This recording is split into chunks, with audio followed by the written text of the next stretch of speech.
Previously on Moment of Balance. How would you deal with Icknick Blackstone Varric? He did just hand you away to get close to him. We're not going to openly engage in conflict against Varric, He passes you the case. Welcome to Team Varric. but we're biding our time, collecting what we can. You want me to organize the biggest strike that this city has seen in decades? Yes, in order to break his stranglehold on this city. Julie, do the thing! Why aren't the cops doing anything about this? Varric, I want a divorce.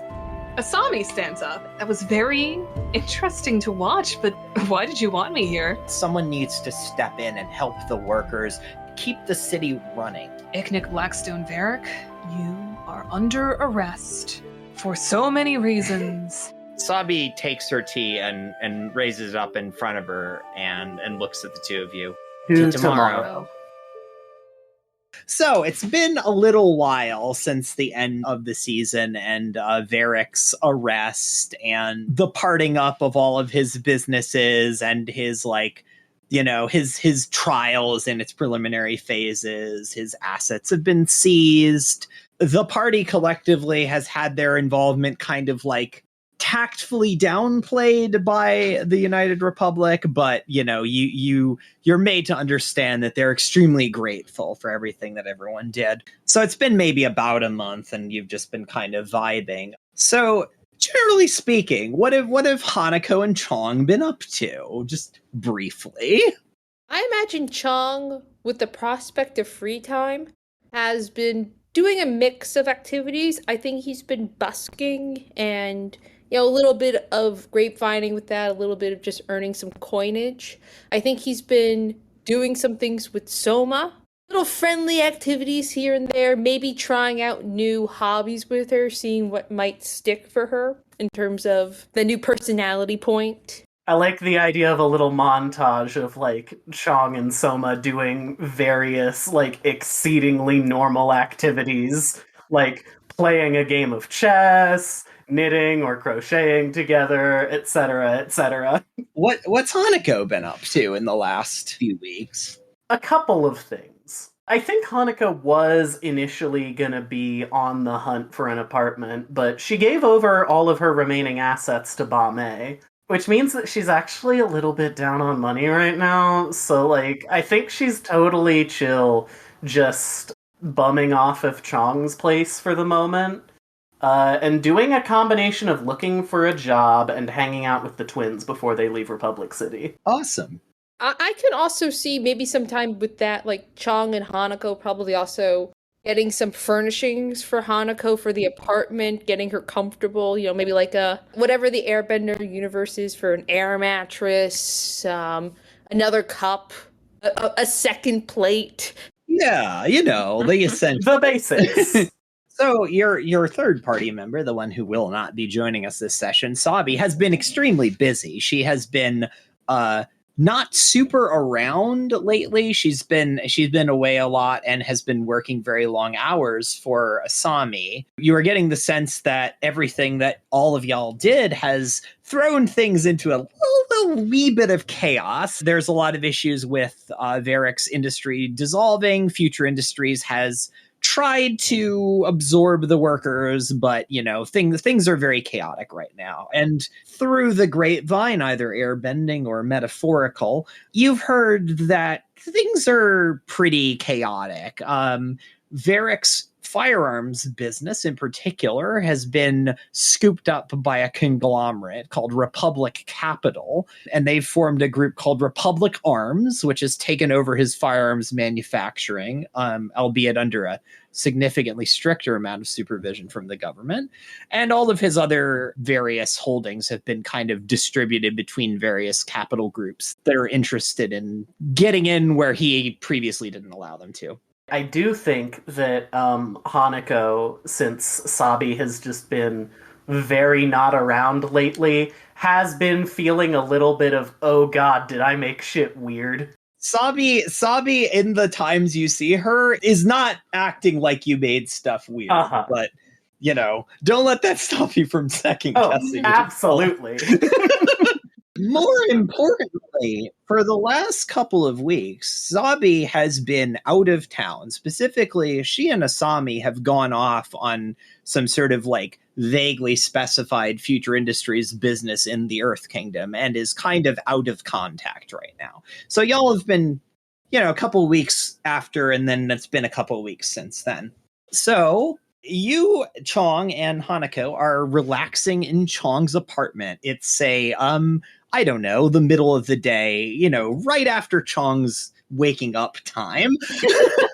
The start of Chong's day, and probably halfway through Hanako's. So, yeah, what are you two doing right now? I mean, Hanako can and knows how to get up early, but, living with Chong is certainly going to cause some late nights. So I think that tonight probably Hanako is also just getting up and is currently brushing her hair.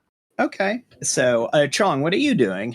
When you say, is this more like 11:30 or noon? Because this will affect Chong's routine. We'll call it 1 p.m. Chong's awake. He's had his tea. He's had his buns. Chong is prepping for a day of busking. I think he's cleaning his desi flute. And I think Zopa is finishing off her lunch. So the Cabot is, eating up the last of her food like mew, mew, mew, mew, mew, mew, mew. Like, she's a very vocal eater. As you two are going about your morning routine, you hear a loud pounding on the door. This is what you might describe as a cop knock. Uh-huh. Yeah. Okay, I think Chong gently puts down his flute and goes, "All right, we're coming!" And he goes and answers the door. Yeah, Hanako also comes to the door, very much recognizing this knock and knowing that she knows how to handle it. You open the door and you see a man standing there wearing not a policeman's uniform as you might have expected, but wearing sort of a pair of black pants and a white button-down shirt. You do notice that he has a revolver in a shoulder holster, and he is looking back and forth between the two of you. Ms. Seki and Mr. Chong? It's not Seki anymore, but yes. Apologies, ma'am. I'm here on behalf of President Julie Moon, and I'm going to need to have you two come with me as soon as possible. Of course, I'll get my things. Excellent. Cool, did she say if I can bring the Cabot? And he gestures to Zopa, who I think has just finished her meal and looks up, like probably a crumb or two on her face, bib still on. Sir, the president was not specific as to the disposition of your companion. Cool. So she could totally come, right? He takes a breath and sort of looks like he's steadying himself. Sir, I am not authorized to tell you what decision to make with regards to your animal. Well, I see nothing bad occurring from this. So Chong goes over and undoes the bib on Zopa and Zopa on her little perch on his shoulders. And he comes back to the officer very peppy and ready to go. All right, you two have readied yourselves. Yeah, Hanako slips her sensor onto her belt and we head out. The man ushers you to a waiting car. It's a fairly nice car. You recognize it as one of Future Industries' more recent models. And you get in and drive through the city. You arrive at the very familiar by now City Hall, where you are brought in and ushered through. You're basically just waved through everything. This man escorts you right in, and you're brought up to President Moon's office, where she is sitting in the chair. The man motions for you two to sit and then just leaves the room. I'm glad to see both of you. How have you been? A pleasure to be here. Adjusting. Of course. Please, have a seat. She motions for you two to sit. I do. Yeah, Chong sits. So, how have you two been adjusting to your life after all of the excitement that you went through recently? I gotta say, it's kind of been same old, just doing Chong things. Right, Sopa? He gives Zopa a little scritch on her head, and she does a little purr. Of course, Chong things. I fully understand what that means. How would you two like to do something to aid the United Republic? I think I've made it fully clear that my allegiance stands with this nation at this point. Excellent. See, as you may be aware, things have been slightly chaotic since Varick Industries dissolved. She looks extremely annoyed mentioning Varick's name.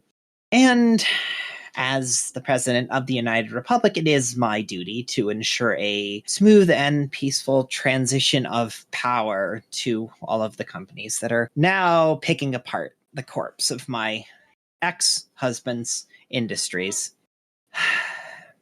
We're holding a trade and industry summit on Kyoshi Island, and I would like the two of you to be there. Chong, as a representative of the Air Nation. I've already cleared this with Tenzin, so don't worry about that. And Hanako, I would like you to go as an ambassador for the United Republic. I take it that's something you have some experience with in your background with the Fire Nation. Of course. I do hate to be this sort of person, but you understand, my living situation has been somewhat tumultuous recently. Will there be any compensation? Oh, of course. Well, I wouldn't ask you to do this for nothing. You will be paid as a standard ambassador on retainer. We'll see how this goes, and then we can discuss something longer term. But yes, you will be paid. Well then, I have no issues. Excellent. There is one other person that I think will be joining you, though. She reaches up and kind of motions, to somebody who is standing in a separate room, and in walks the familiar figure of Officer Fuzhou. Hey, bro! How's it going? Chong gets up from his seat and goes over to Fuzhou for a high five. Fuzhou looks Chong up and down and says, "Right, you're that airbender." I see that you're already well acquainted with former Officer Fuzhou, now Special Inspector Fuzhou of the United Republic. He's going to be accompanying you to Kyoshi Island as let's call it diplomatic protection. It will be a pleasure to work with you. I've heard great things about your work. You two are Sabi's acquaintances, right? Of course. Is she going to be joining us? No, Julie kind of waves her hand. She's accompanying Ms. Sato on a assignment of some kind in the Earth Kingdom, so unfortunately she is otherwise occupied. Fuzhou looks at the pair. Well, I have heard some stuff about you two from Sabi. I believe we're going to work very well together. Likewise. Let me briefly explain to you what is going to be happening. So this summit is going to include the representatives of a few industrial conglomerates and some of the interested political parties. Specifically, you will be meeting up with our diplomatic representative from the United Republic. You might think of him as your counterpart in this mission, Hanako. A man named Alfred Albrecht. He's, you'll get along with him. He's a bit high-strung, but I think you'll find him to be of the utmost integrity. You'll also be meeting with diplomats from both the Earth Kingdom and Fire Nation, who are very interested in maintaining the peace that we've worked so hard for. And lastly, you will be meeting with some industrial representatives. I believe there is currently a representative from Republic Arms who has taken over most of my ex-husband's firearms business, as well as a representative from the Earth Kingdom Arsenal, the Gongshan Arsenal, and of course a representative from Future Industries. Mm-hmm. Do you have any information on the people that will be meeting there, say in a packet of some sort? Yes, I have some very basic information. She hands you a packet of a kind of an attendance roster that has the names of the so there's diplomats from the Earth Kingdom and the Fire Nation, and then you have like a note by each of them that says attending officer. So they have some kind of like an attaché as well, although they aren't named. Is there any Fire Nation names that I recognize? There sure is. Sure, yeah. Can we cover those right now? Okay, so you see a name that you as a diplomat, you didn't have a ton of exposure to the military, correct? Like you had the normal Fire Nation political amount of exposure, right? Theoretically, I had a military title, but I don't think that I ever like exercised command or anything. Right. So you recognize one name. There's a Colonel Noriko Takamori listed. And from your recollection, she is someone who is notorious for having kind of crawled her way up through the ranks of the Fire Nation army. So not someone you're super familiar with, but someone who you definitely recognize the name of and who has a reputation for being a little intense. Beyond that, you don't know much about her. She served in the army, whereas you were nominally part of the Navy, and she did not really serve in a diplomatic capacity. Okay. Other than that, names aren't super familiar to you. You don't recognize the Earth Kingdom diplomat. That's a new name to you. And the industry people mean very little to you. No one's heard of Republic Arms until now, and like the person in Future Industries doesn't seem like they're not like the president of the company. In that case, then, I don't think Hanako has any comments to make. Awesome. Are there any questions from any of you before you depart? Yeah, just like a quick one. Am I like the only airbender being sent to this thing? You are the only airbender being sent. Unfortunately, Tenzin does not have a lot of spare resources, and honestly, we don't expect this to be a big thing. You've never done this kind of thing before, but they get together. She leans in and her voice drops. They get together and they talk a lot, and they talk about nothing, and they're probably not going to do anything. I mostly just want you there to observe and be present, and in case anything comes up about what happened with my ex-husband, you can be there as the representatives of the people that brought him to justice. She leans back with a satisfied smile on her face. I think Chong thinks for a moment because he's like, I can do 2 out of the 3 things she requested. Like, I could certainly observe. I could certainly, like, look for any, quite frankly, gossip about Varric. I don't know if I can be present. You hesitate for a minute, and then Julie claps her hands together and goes, "Excellent! Since there aren't any more questions, you'll be right on your way."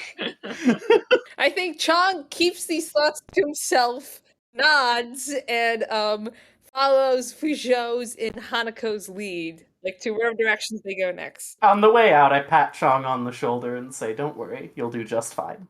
All right, so we're going to do a little travel montage. During the travel montage, I do want to have a word with Fuzhou, actually. Okay, cool. Well, you have an awesome opportunity to do that as you're the fairways from Republic City, and the Air Nation can't spare any bison right now. So you're going to be taking the train most of the way, and then you're going to be basically like loaded up onto a truck, and then you're going to get on a boat. So let's say you get a chance to talk to Fuzhou on your very long train ride across the Earth Kingdom. Cool. I'd like to say, like, at some point at this point, Chong has a change of clothes with him, and he's changed to his airbender uniform to have the whole peace officer vibe going. I'm thinking if Zopa should be with them or not. He might have asked Soma to watch Zopa, because this is a mission. But it's not supposed to be a big mission. He's just, in Chong's opinion, he's going to a meeting, he's gonna watch a bunch of grown children talk, and then he's going to go back home. Oh, yeah, he has the cat. He has the cabot. I've decided. I think this is the first debut of Hanako's new outfit. I think she's very excited to be wearing it out on this mission as, you know, as a representative of the multicultural center that is Republic City. All right. Well, on the train, this is a long enough train ride that you've got sleeper cars. You all have your own individual cabin. But yeah, you can mill about the train, and you can certainly go up and talk to Fuzhou. Fuzhou is presumably in his cabin. Go for it. I'll give a little knock on Fuzhou's door. Come in. Who is it? Just me. Oh, hello, Miss Seki. Hello. Special Inspector, correct? I am now. Congratulations again on your promotion. I would say it's a long time coming, but honestly, I have Sabi to thank for this. I was curious. Why do you carry the gun now? Protection. You know, why does anyone carry a gun? Does a metal bender need a gun? And Fuzhou takes out the gun and shows it to Hanako. I don't know if you ever really looked at Sabi's guns, but these are platinum reinforced. They're not exactly metalbender friendly. I see. So, are you anticipating that your work may bring you up against other metalbenders then? Fuzhou shrugs. There's no saying. I can admire that the Republic is at least considering the possibility. There was quite a bit of corruption within the Force after everything. I mean, the last big crisis to hit Republic City before, everyone's favorite crazy billionaire was a metalbender. Well, congratulations again. I'm happy to get the opportunity to work with you a little more closely. Fuzhou takes a look at Hanako. You say that you're fully under the loyalty of the United Republic now. Indeed. I've made quite a lot of enemies to prove it. Well, I am looking forward to seeing how you aid our city this week. I don't think Hanako has a reply to that. I think she gives a little bow, and then she exits. All right. Continuing the travel montage. You spend a long time on the train, and then you get on like a kind of transport truck thing, and you have a very bumpy ride down towards the south of the coast where Kyoshi Island is, and then you all get on a little boat. It's like I don't know, they use like motorboats, right? Yeah, some kind of little rinky motorboat thing that, it's like basically a ferry. It runs to Kyoshi Island. Kyoshi Island, which Hanako, you happen to know, being that you have a little bit of a diplomatic background, is no longer the home to the Kyoshi warriors. When King Wu took over the Earth Kingdom, he enlisted them as basically his personal bodyguard. Kyoshi Island was repurposed by the Earth Kingdom as a kind of like diplomatic retreat. There's a couple of small towns there. It's pretty remote. There's still like the ruins of the Kyoshi warriors stuff, but like for the most part, it's a diplomatic retreat. If you're, I don't know, for both of you, out of character, if you're not familiar with the island, it's fairly mountainous. It has like a big mountain range in the north. It has sort of like low hills in the north east, and then there's like a beach in the south. That's how you get onto the island. So yeah, so you're going on this ferry. You're going around the mountains. It's very grand. You the three of you are out there just admiring the scenery, and you see someone walking up to you. They're dressed a little eccentrically. They're wearing like a pair of like tweed pants and a button-down shirt and like a vest. As sort of a bob. They're an older person. They look like they're probably in their maybe 50s, walking up to you. The sight of this place is just, it almost overwhelms the senses. Don't you agree? They look over at you. Indeed, it's quite majestic. I reckon you must be Miss Hanako and Mr. Chong, and of course, Special Inspector Fuzhou. Am I correct on all those accounts? It would seem to be the case. Oh, of course. My name is Bai, sir. You can call me Bai if you want. I'm just here enjoying the scenery on this fine boat ride to this fine island.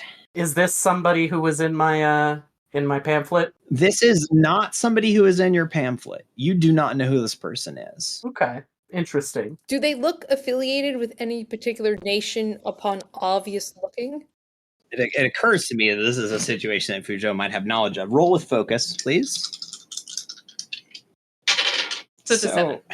Fuzhou, as you're looking at this person, you realize that the name is kind of vaguely familiar, and you think it has some connection to your work as a police officer, but you can't quite put your finger on why you know the name.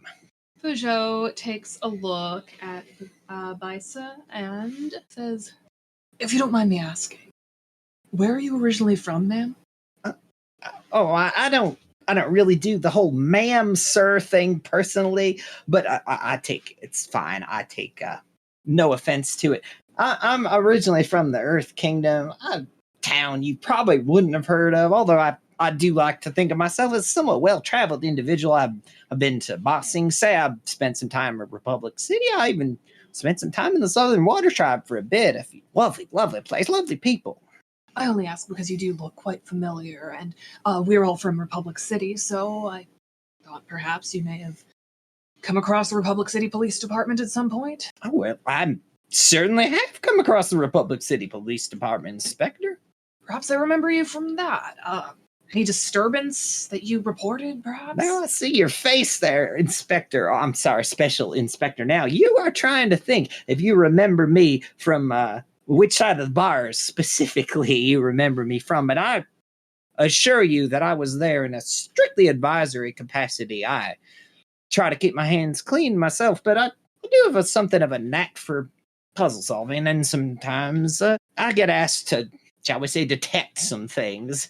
I don't like to think of myself as a detective, but I guess you could call me that. They're getting animated and look happy talking about this. I think Chong gets excited at the word detective, and like his eyes get like a little bigger.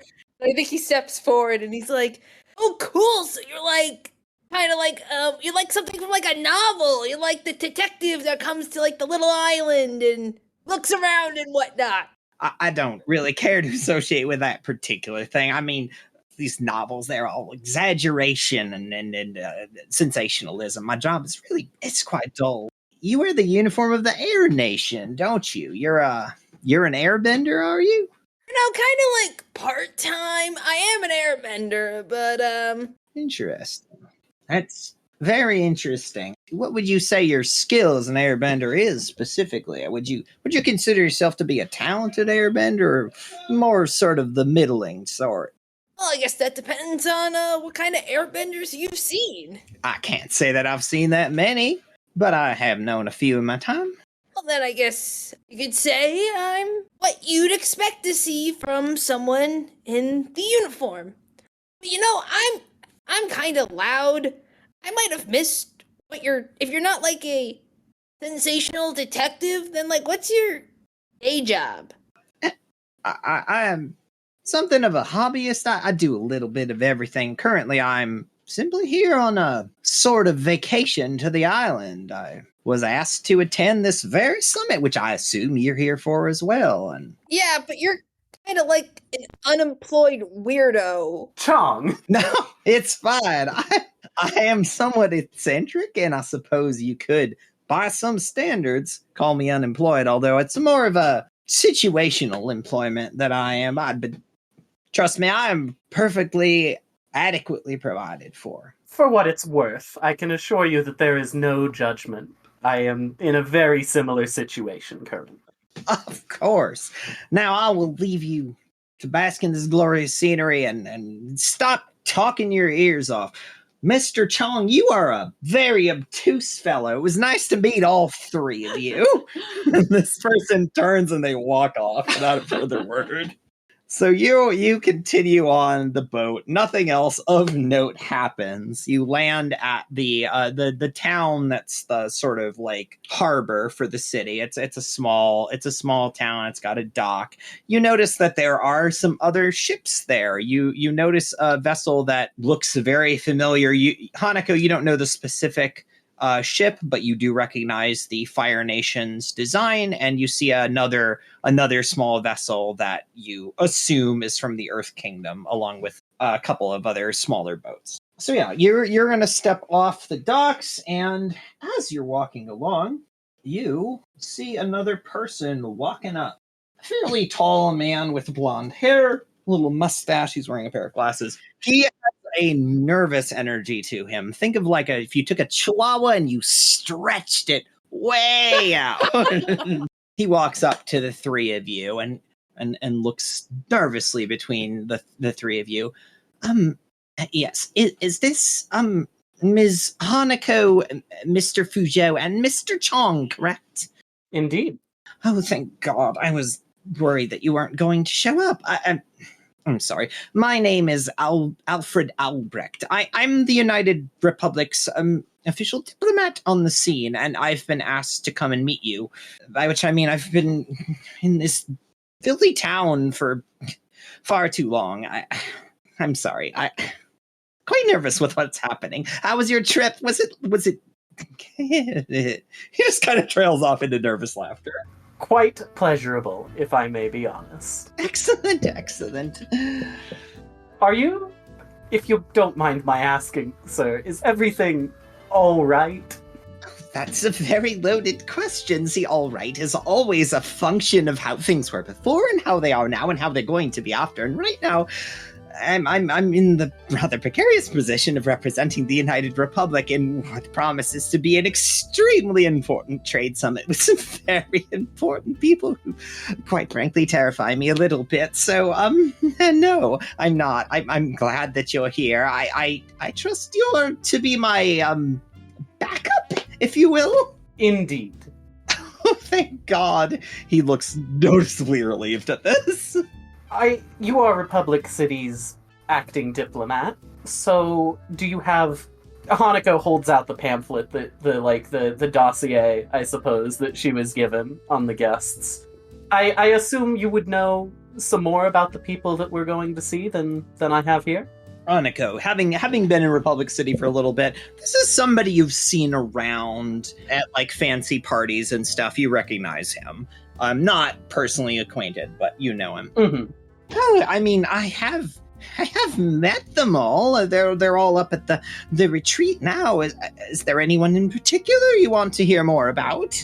Hanako says, I don't have personal experience with the majority of them myself. Even Colonel Takamori I've only met in passing, once or twice. Is there anybody in particular that I should be on the lookout for? Oh, yes, of course. Well, see, I'm mostly used to the Republic City side of things, all of the fancy diplomats that they send to the city, and these are a much rougher sort. I believe you might, they're how do I put this delicately? They're, military folk. A type that I'm much more acquainted with. I will tell you what. Why don't we sit down briefly on our way and divide and conquer, if you will? Yes, I think that's an excellent plan. I mean, of course, the big names here are the Fire Nation and the Earth Nation representatives, but also there's that strange fellow from Republic Arms and that ghastly woman from Gongshen Arsenal who... A pair of people I assume you're more familiar with? You would think that, but no, well, okay, I have seen the Republic Arms fellow around in polite society, but... the Gongshan Arsenal woman, I didn't even realize they were going to be sending a representative today, and then... oh, that Fire Nation woman, she is... I can handle her. Excellent. Yes, well, it's mostly just a case of nerves. Everything is so... high stakes right now. It's the woman from Future Industries. It's lovely. I'll tell you what, Mr. Albrecht. Yes. Why don't we get you a cup of tea? That would be lovely. I would very much appreciate that. And I think Chong steps up now, and he's like, and don't worry, like, I'm told that, like, people like me produce super calming waves, so they'll be, like, so peaceful. May I recommend petting my cabot? It's a... I see. Sophie bows her head, ready for scritches. He reaches out a hand very, like, tentatively and like, pets Sopa's head in this most, like, formal way you can imagine. Oh, that does make me relax a little bit. My companion here is one of the most calming people I have ever had the pleasure of journeying with. Why don't the two of you go and get a nice, warm cup of tea and just relax before we make our way? That sounds like an absolutely fantastic idea. Let's do that. Hanako pats you on the shoulder and passes you a note. You do not know when she would have had time to write it. Wait, does Chong know you passed him the note? Yeah. She did it very subtly, but you've got a note. Okay, I don't think Chong can read it if the guy's looking at him, so I think Chong keeps it in his hand and, like, walks off with the guy. Okay, so Chong and Alfred are going to chill for a minute. All right, Hanako and Fuzhou, what are y'all doing? I wanted to go ahead and briefly mention, Chong, when you do get around to checking out the note, what it says is, for the love of the Avatar, please keep this guy away from anybody with a military title. Anyway, I guess I'm gonna turn to Fuzhou and ask, so then, shall we head down to the island? Sounds good to me.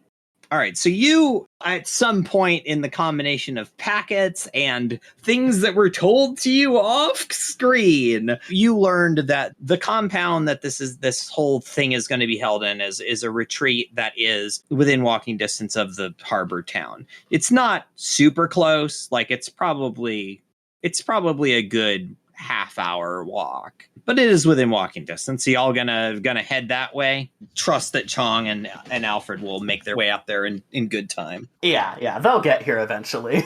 You walk down the island. You pass some of the ruins of the Kyoshi warriors, like whatever training facility, and you walk up to this building. It's a pretty unassuming, like modern Earth Kingdom style. It's a compound of buildings. It's not particularly like fortified or anything. It's clearly not intended as a military facility. It's just a place for people to gather. I'm assuming you want to just head on in? Yeah, no reason not to. All right. So as you're walking in, you see this woman kind of standing off to the side. She does not look familiar to any of you, to either of you. But as you're walking up, she glances at the two of you, and then she waves and she starts grinning and runs up to you and holds out her hand to, like, she wants you to shake her hand. Hey, how you doing? How are you doing? Hello, wonderfully. And you? And Hanako shakes her hand. I am doing fantastic. My name is Yui Tama. I'm from Future Industries, and you must be Hanako, and I don't think I know you. Inspector Fuzhou, I'm here on behalf of the President of the United Republic. That's great. I'm so glad that you're here. So I'm here as the Vice President of Client Outreach for Future Industries, and I'm kind of facilitating this whole thing on behalf of Ms. Sato. So, what exactly are you doing here? The President sent us on behalf of the United Republic as representatives. Oh, right. That's great. We have a companion trailing along somewhere behind us. Two of them, actually. One, Alfred Albrecht, and one Chong Jr. Oh, I know, Mr. Albrecht. He's a very high energy. You understand why my companion took him away to get some tea? Oh, I absolutely do. I don't know if you were told anything specific, but we're going to be having a little bit of a gathering today in just a little while to discuss some of the goals of this summit over the next few days. I really hope that you can be there. Of course. I look forward to it. That's great. If you need anything, just let me know. Like I said, I'm kind of working as the facilitator here, so they gave me access to all of the back rooms and everything. They put some supplies here, and there's some personal gifts in your rooms from King Wu of the Earth Kingdom, too. I'll keep it in mind. Thank you very much. A pleasure, Miss Tama. It was lovely to meet you. I hope we get to talk later at the little gathering. Oh, there are a few people already here if you want to talk to people in a maybe more private, less intimidating setting than a mass gathering of 12 or so people. Indeed. Well, just let me know if you need anything. I've got to get ready for this afternoon, so just please enjoy the place and best of luck. Thank you so much. Thank you so much. She grins at you and like waves and runs off. So as you're walking into this complex, like you kind of like move through sort of an entry room, and then you move out into this sort of courtyard it's very open. It has a lot of like, there's some little trees, there's a little garden there. It's a very nice area. There are some tables and chairs set up here. This looks like the area that's being prepared for the aforementioned gathering. You can see up in the distance, you can see the hills on one side and the mountains on the other side. It's a very picturesque, a very nice place to be. And as you're walking up, you see a few people standing around. Specifically, you see two people that are dressed in Fire Nation attire. Of course. So this is Colonel Takamori and unnamed attaché. And as you walk up, they look at you very sort of coldly. And specifically, Colonel Takamori looks kind of pissed off to see the two of you. Yeah. And is kind of like glowering at you. Hanako cocks her head and says, "Is there something we need to get out of the way before the meeting later?" I don't know why you would say that. Have we met before, by any chance? I can't be certain, honestly. I believe your face looks familiar. I'm sure I saw you at one ceremony or another. I'm struggling to remember your name. I don't have the best memory for traitors, you see, so my apologies if I don't quite get it on the first try. Was it Admiral Seki, or is... Oh no, wait, that's not right. None of those are correct anymore, but yes, previously Admiral Seki, though now you may just know me as Hanako. Of course. How silly of me. No, of course. I completely understand any trouble that you may have. Why are you here, Hanako? Look, I believe it's Colonel Takamori now, yes? Yes, it is. Congratulations on your promotion. She looks a little bit annoyed that you mentioned that. Like, you've hit a sore spot, and knowing the culture of the Fire Nation, realized that, or possibly knew when you said this, that she has had a very hard time moving up in the ranks. Like, she is from a not especially notable family, and if you remember correctly, you recall that one of the other notable things about her is that she is not a firebender. So she has had an extremely difficult time making her way up in the army, and this is a bit of a sore spot for her. Totally. I can tell from your face that you took a bit of offense at that comment, but it was meant entirely genuinely, I can assure you. Of course it was. I would never assume ill intent from you. After all, you love the Fire Nation so much, and all of its people, too. Colonel, I can assure you that I do indeed hold a great deal of love for the nation in my heart.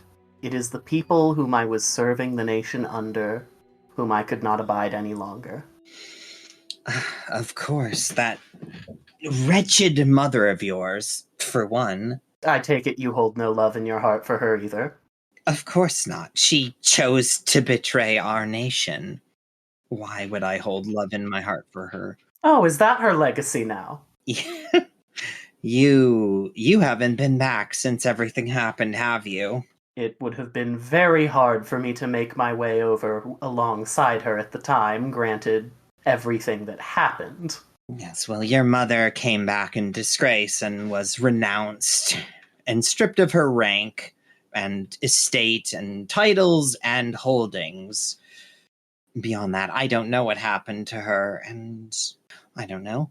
Hanako very undiplomatically smiles about that.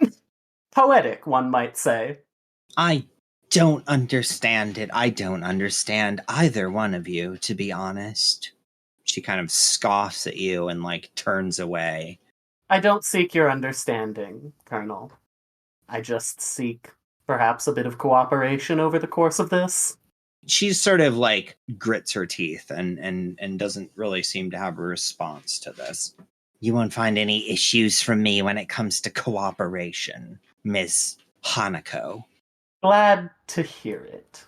Even though she's not facing me, I'll give the same respectful little bow that I've given everyone else, and same to the young man beside her. He looks kind of embarrassed for how his superior officer is behaving. As I give him my bow, I'll say, Hanako, though I'm sure you're well aware of that.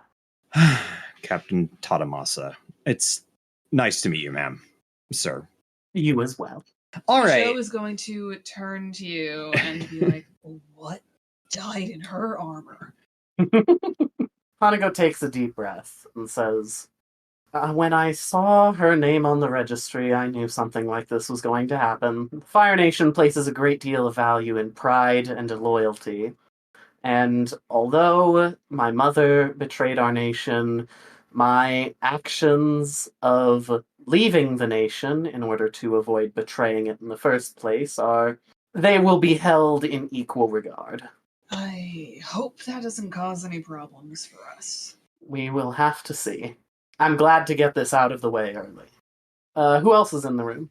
Okay, so you see those two wandering around, and then as you're walking, you see two people walk into the room. So you see two people walking in talking to each other. One of them is a man with sort of like short brown hair with a big handlebar mustache, and he's wearing like a dark blue button-down shirt. He looks very formal wear. He's wearing a vest, like a suit vest. And he is talking to a woman who's wearing, so it's a woman with silver hair. She's wearing a pair of pants that kind of look like the pants that Sabi wears if they weren't like quite so dingy, and like similar boots and stuff, and a button-down shirt. And you notice very prominently that she has two shoulder holsters. So the man on the right, both Fuzhou, both of you, since Chong is not here right now, you kind of vaguely sort of recognize him. Like Hanako, you've seen this guy around at like shindigs in Republic City. Fuzhou, you've seen this guy around at shindigs in Republic City where you were working security. So like you have a vague sense of who it is, but he's not anyone particularly notable. The woman on the left is completely unknown to either one of you. You mentioned that she has dual pistols? She has two pistols. She's wearing them in shoulder holsters. You, Fuzhou, being the one who's slightly more familiar with firearms, don't recognize these guns. They don't look like the standard like Varric revolvers that you are familiar with. So they're just kind of like walking towards you and like talking to each other mostly. And then as they're walking up, the man looks up at you and smiles and like kind of waves at you. The woman just sort of stands off to the side. Well, howdy do. It is nice to meet you. I assume that you are Special Inspector Fuzhou and Ms. Hanako from the United Republic. Am I right? Indeed. You have no idea how much pride it fills me with to hear that sequence of words. Well, it is a pleasure to meet you. My name is James Carlisle. I'm the Director of New Product Development at Republic Arms, newly formed and incorporated right there in Republic City itself. Of course. I have seen you around. Congratulations. Has Republic Arms, like, existed for a while, or did it just... No, they have not. Cool. They are the group that took over Varric's firearms. Yeah. You know enough about the political goings-on to know that this is the result of some, like, capital group that was basically, like, circling Varric like vultures waiting for him to fall down. Congratulations on your newly acquired investments. Well, I thank you kindly, and I'm hoping that this will be a very productive summit here. We've got representatives of the... Well, I saw you talking to the Fire Nation folks just a minute ago. Like, mind if I say it did seem to get a little bit tense. Yes, it was best to get that out of the way quickly. Now, that's what I always say. You got to get things done. That's how you get things done. And... Oh, I'm sorry. I'm just hogging the whole conversation. I forgot to introduce my compatriot here. He gestures toward the woman who kind of like nods at you. Adenia from Gongshen Arsenal in the Earth Kingdom. She sounds a lot like Sabi, by the way. So you're close enough now that you recognize the weapons. You see the weapons in the holster, and you can kind of get a look at what they look like. And you don't know much about guns. Fuzhou, you know a little bit more about guns, and these are weird. They don't look like the weapons that Varric Arms makes. So just a little piece of information. Yeah, she's not really saying a whole lot, but she sort of nods to you, reaches out to shake both of your hands. Fuzhou will go up to her and say, are those Gongshen pistols right there? That's right. The latest product from our arsenal. Mind if I take a look? I'm somewhat familiar myself. Go right ahead. She draws out one of the guns in kind of an offhand way. You notice that she drops a magazine out of the gun and pulls back the slide to release the round from the chamber, and then turns it to hold it to Fuzhou. Can I try and sense what this is made of? So you don't notice anything particularly unusual about the construction. Like, the metal is not platinum. It is refined, but it appears to be steel. The handle is wood. The most unusual thing about it is the mechanism, which you have never seen before. That's quite an unusual method of loading and unloading. It's a new semi-automatic design. Fires as fast as you can pull the trigger. I see you're still using the old wheel guns. Nice and reliable. Admiral's friend was the regulation firearm given to me by the Republic City Police Department, and, well, might as well hold on to it in my new position. James kind of like puts up a finger. We will be redesignating some of those product lines. The naming was a little bit theatrical for our Capital Group's liking, but for now I'll let it slide. The CEO of Varric Industries was quite theatrical. Hanako nods and says, unfortunately, we know far too much from experience of Varric's theatrics. Oh, I know all about that, and I want to thank you because if he were still around, we would still be waiting in the wings for him to eventually trip and fall, because a man like that, you know he is going to trip and fall one day. Of course. I knew I recognized your face from somewhere. You've been moving around in the Republic City circles for quite a bit, haven't you? Guilty as charged. I am a member of the Republic Capital Group. We recently acquired Republic Arms, but we've been around for a while, unfortunately, with Varric and Future Industries fighting over control of the city. There's hardly a place for us to find anything in this day and age. So we waited, and we were patient, and we were rewarded for it, I think. I would say so, certainly. I do hope that Republic City's arms manufacturing can go clean from here forward, as it were. As you're having this conversation, Adenia takes the gun back from Fuzhou and very quickly loads it again. You, again, notice that she has some similarities to Sabi in how practiced these motions look, and withdraws it. I was gonna turn to Adenia and say, if you don't mind my saying, you remind me quite a bit of a friend of mine. You seem very well practiced. Oh, I mean, one doesn't work for the biggest arms manufacturer in the Earth Kingdom and not pick up a thing or two. It's a hobby of mine. Of course. I turn to Carlisle and I say, I do hate to say it, but you could learn a thing or two from her, at least in terms of presentation.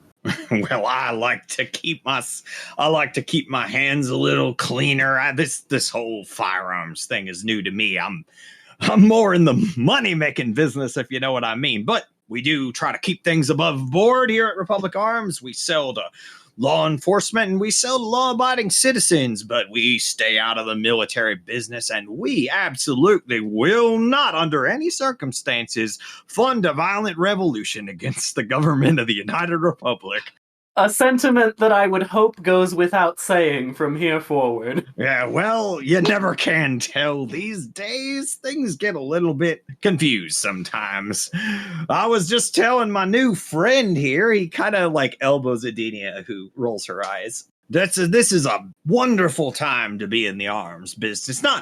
Not because we're expecting large-scale conflict, but just because times are changing and non-benders need a way to protect ourselves from... You know what I'm saying. Quite. Well, this has been a lovely conversation. It was nice to meet you both. I'm going to go get ready for tonight, if you don't mind.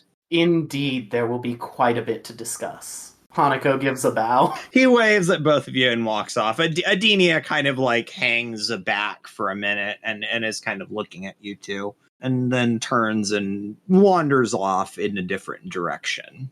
Yeah, I think Hanako's eyes sort of follow Adenia for a little bit. I think we should keep an eye on her. Yeah, that sounds about right.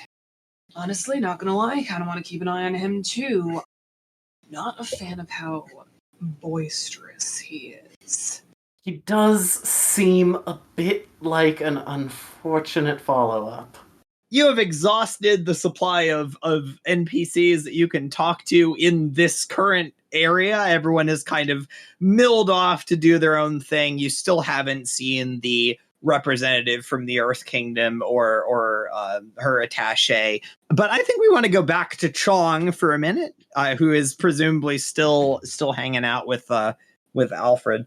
So it's been a little bit. It's been like an hour now. What have you been doing, Chong? What have you been doing with Alfred in the last hour? Despite Chong being a traveler, I don't think he knows anything about this island. You would probably know the basics that you would find in a geography book. That is to say, almost nothing. Is there like an obvious like cafeteria or room for tea? Yeah, the harbor area has like a small town. There's some basic like amenities. What are you looking for? A tea house? Chong's going to do, I think, what he would find relaxing. Yeah, I think a tea house that obviously has a band playing or something. That something has like some entertainment. Because I think to Chong, like music is very soothing. And he's like, if I can get this guy to stop thinking for a little while and like, drink some tea and pet my cabbit. Okay, sure. There's a tea house. Sure, why not? Is there probably just a Jasmine Dragon? Yes, there is a Jasmine Dragon. I mean, it is the Starbucks of the Atla universe right now. There is a Jasmine Dragon. There's like a guy there playing the flute of all things. Is he playing it well? He's playing it passably. Not amazing, but like it's okay. I think when Chong hears it, he wriggles his nose a little bit. He's like, thinking to himself, like, I can play better than this. But he's like, it will do. And I think, is it a crowded tea room? No, it's not crowded. There are not a lot of people on the island. So like this place it really exists to basically like support the existence of the diplomatic retreat. Like there's 2 small towns on the island. You're in one of them and there are not a lot of people there. I think that Chong, he's like, okay. He's thinking, what would Hanako find calming? He's like, okay, there's like no people here. There's tea. There's a distraction. This should do it. Okay, so as you've kind of like gotten him to, he's got a cup of tea, he's been drinking it. He does seem to like kind of chill out a little bit. Like some of the high strung vibe is coming off of this guy. I am very grateful that you are here. It is so nice to see an airbender. You just have such a calming presence. I can't tell you how nervous I am. I think you told more of my, buddy about it, but, I think that's okay. I mean, you have an important job, and it's gotta be, nervous-making sometimes, but that doesn't mean that a nice cup of tea and here to hear your woes can't help and, calm you down a bit. And Chong, gestures the Zopa. He's like, and nothing like a furry little friend to help ease away some of the stress. Yes, your cat rabbit is very nice. I tell you, it's like you as an air nomad would understand this. It's like he leans into you and drops his voice. It's like a bunch of wolves are all fighting over scraps of meat, and I'm here trying to get them all to just not do that anymore. Do you understand what I mean? No, not really, to be honest, bro. He looks somewhat taken aback that you said this. I mean, don't get me wrong, it's because I don't do your job, you know? Like, I just, I help keep the peace.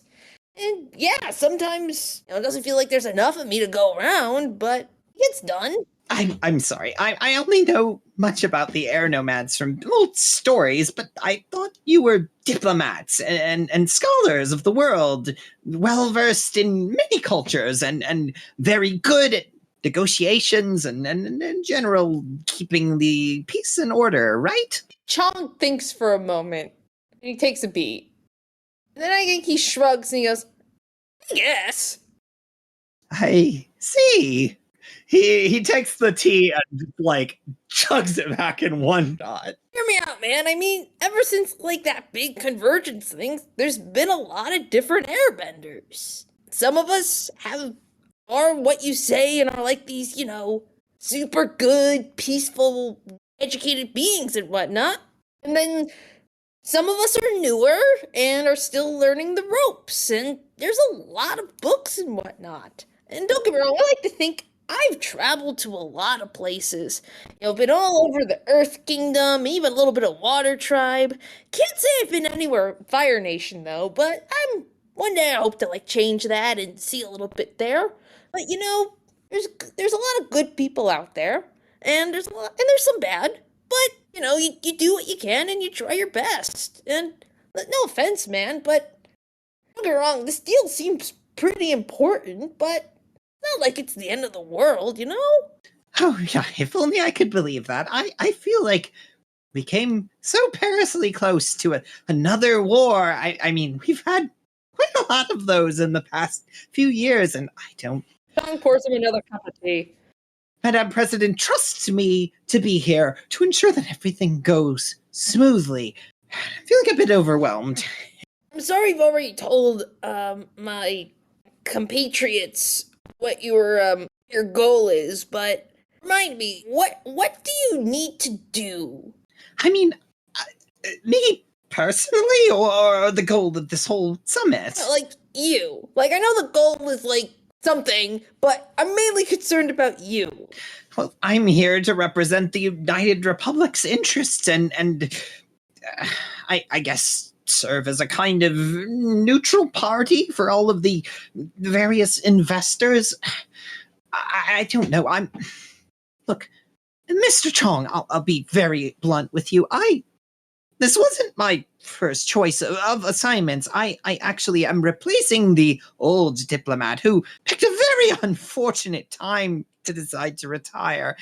And look, when I took this assignment, I didn't think I'd be doing very much. I thought it would mostly be showing up at parties and making small talk and very Republic City kinds of things. And this is very not Republic City. And these people kind of frighten me. Have you met any of them yet? Oh yes, of course. I've been here for a couple of days now. I've had an opportunity to meet all of them. And they all scare you? I mean, I haven't met them yet, but they can't all be scary. Oh, I mean, some of them are perfectly lovely, I'm sure, but these military types, they're so, I don't know, they're so high energy, and I don't know, and these weapons manufacturers, I don't care much for those things myself, and they're very... The woman from Gongchen Arsenal walks around with a pair of pistols like she's about to start a duel on the streets, and it's all so much.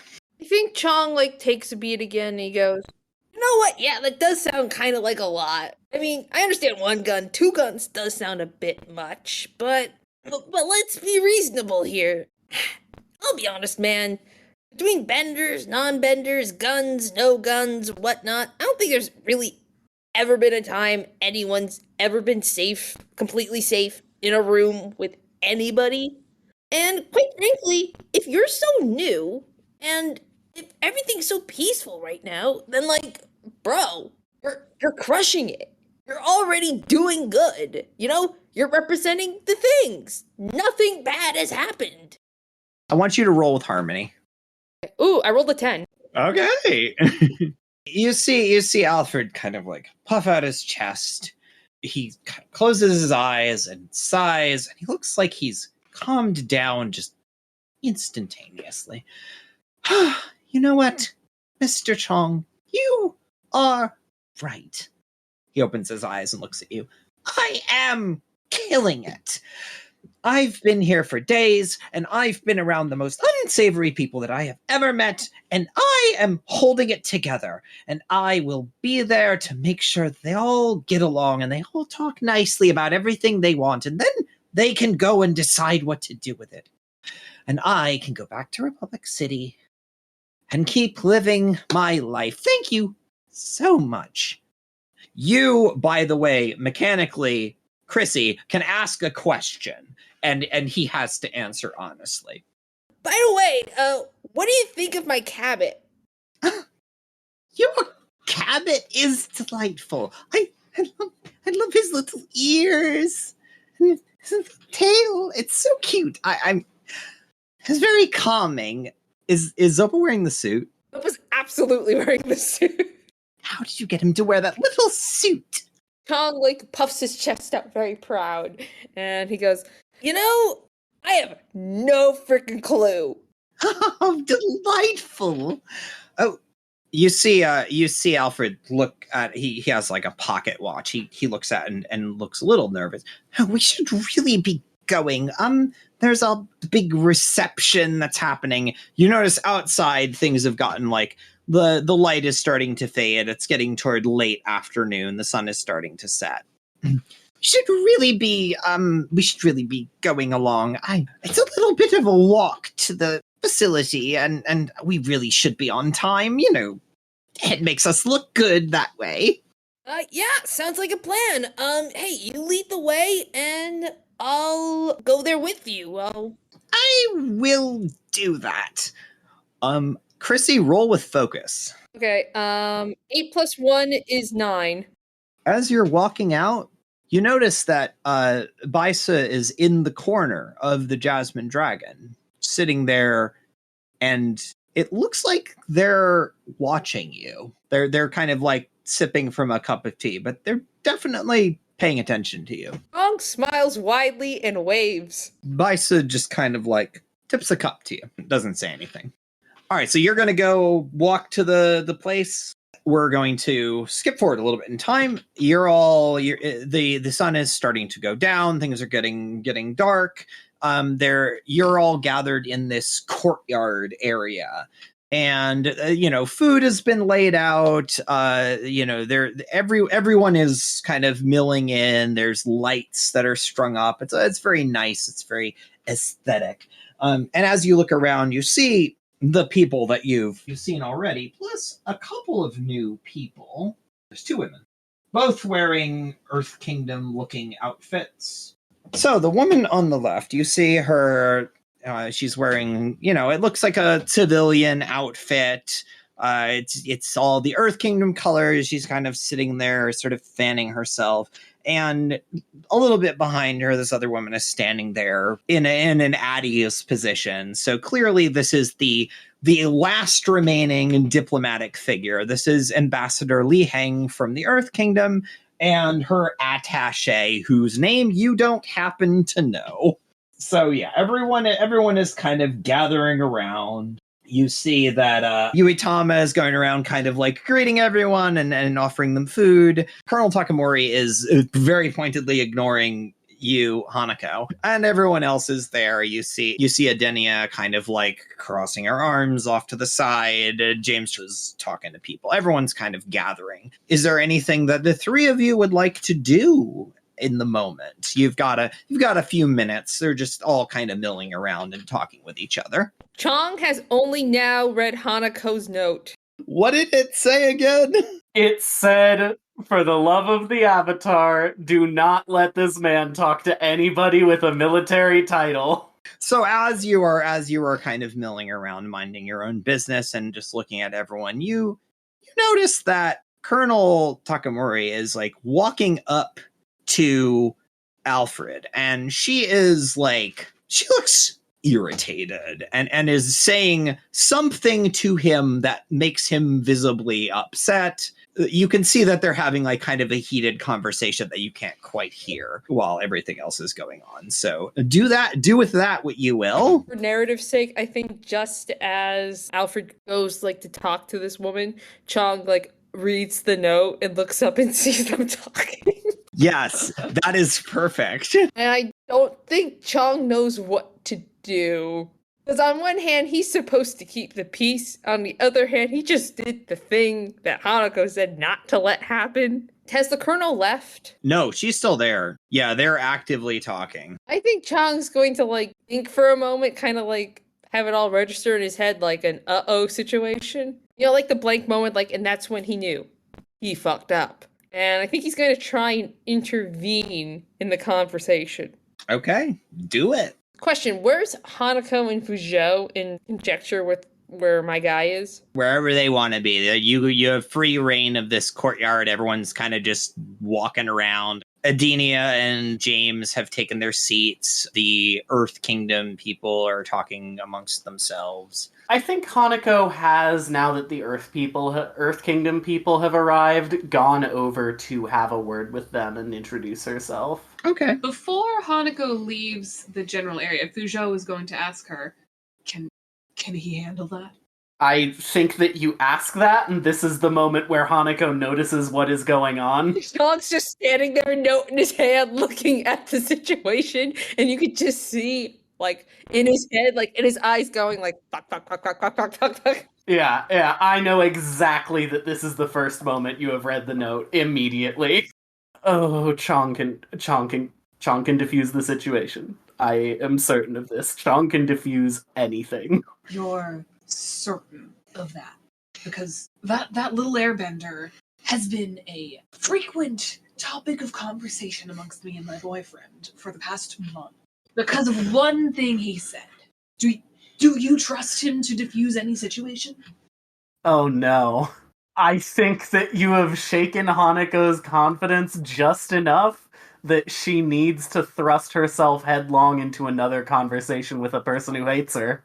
So, balance-wise, you're off the edge. You've, like, reset to your center. Yeah, I'm not at my center right now. I mean, you as the DM can rule whether or not you want me to be functionally +3 or 0, but, like, I am currently losing it. Okay, so I think this is the moment that kind of, like, tips you over. So, you see your friend, a fairly good friend at this point, getting ready to get into what is certainly going to be an ill-advised conversation with a woman who you found to be deeply unpleasant and a man who is completely way outside of his depth here. Ill-equipped to handle her. So you are now functionally, I would say, you reap the consequences of going off balance. Your center is reset at +1 unity. I think, Chrissy, this is not gonna be a happy moment between Hanako and Chong as a consequence. Yeah, I think you say that, Fuzhou, and you see a look of confusion, and then of frustration, and then of fury cross Hanako's face, and she is going to, like, just stop talking to you and begin approaching this situation. And Fuzhou, I think you know, this may have been a bad thing to point out. You're gonna walk up to this little exchange. Yeah. Okay, as you're walking up to them, the colonel kind of, like, stops talking and kind of, like, you know, kind of gives Alfred, like, a little bit of a shove, like not like a huge thing, but just kind of, like, pushes him back a little bit and turns. You, Hanako, are walking up. Yeah, I think that the colonel gives Alfred a shove, and I am, like, looming over the colonel by the time she finishes. What exactly do you want? That is my companion on this day, so I would like to know what has the two of you in this situation. That is a personal matter which I will not discuss with a traitor. A traitor. You love that word, don't you? You know what my options were, right? What exactly were your options? I had no choice that did not involve betraying my nation. And do you know what? I chose the choice that allowed my nation not to be the perpetrator of an incredibly horrific tragedy. So I will not be having any more of I will not be having any more accusations of treachery from you and you, Alfred. We should really be going. We don't have time for these sorts of personal matters to be interfering in anything. I want you to roll to intimidate. That's a 5. Oh. Oh, you had no options. Is that right? You had nothing you could do except to renounce your Fire Nation heritage. I understand who your mother was, and I understand what she was doing, but you had the option to stay behind and make a name for yourself in our nation, and you chose not to do that. I will call you whatever I damn well please, because if the label fits, why not use it?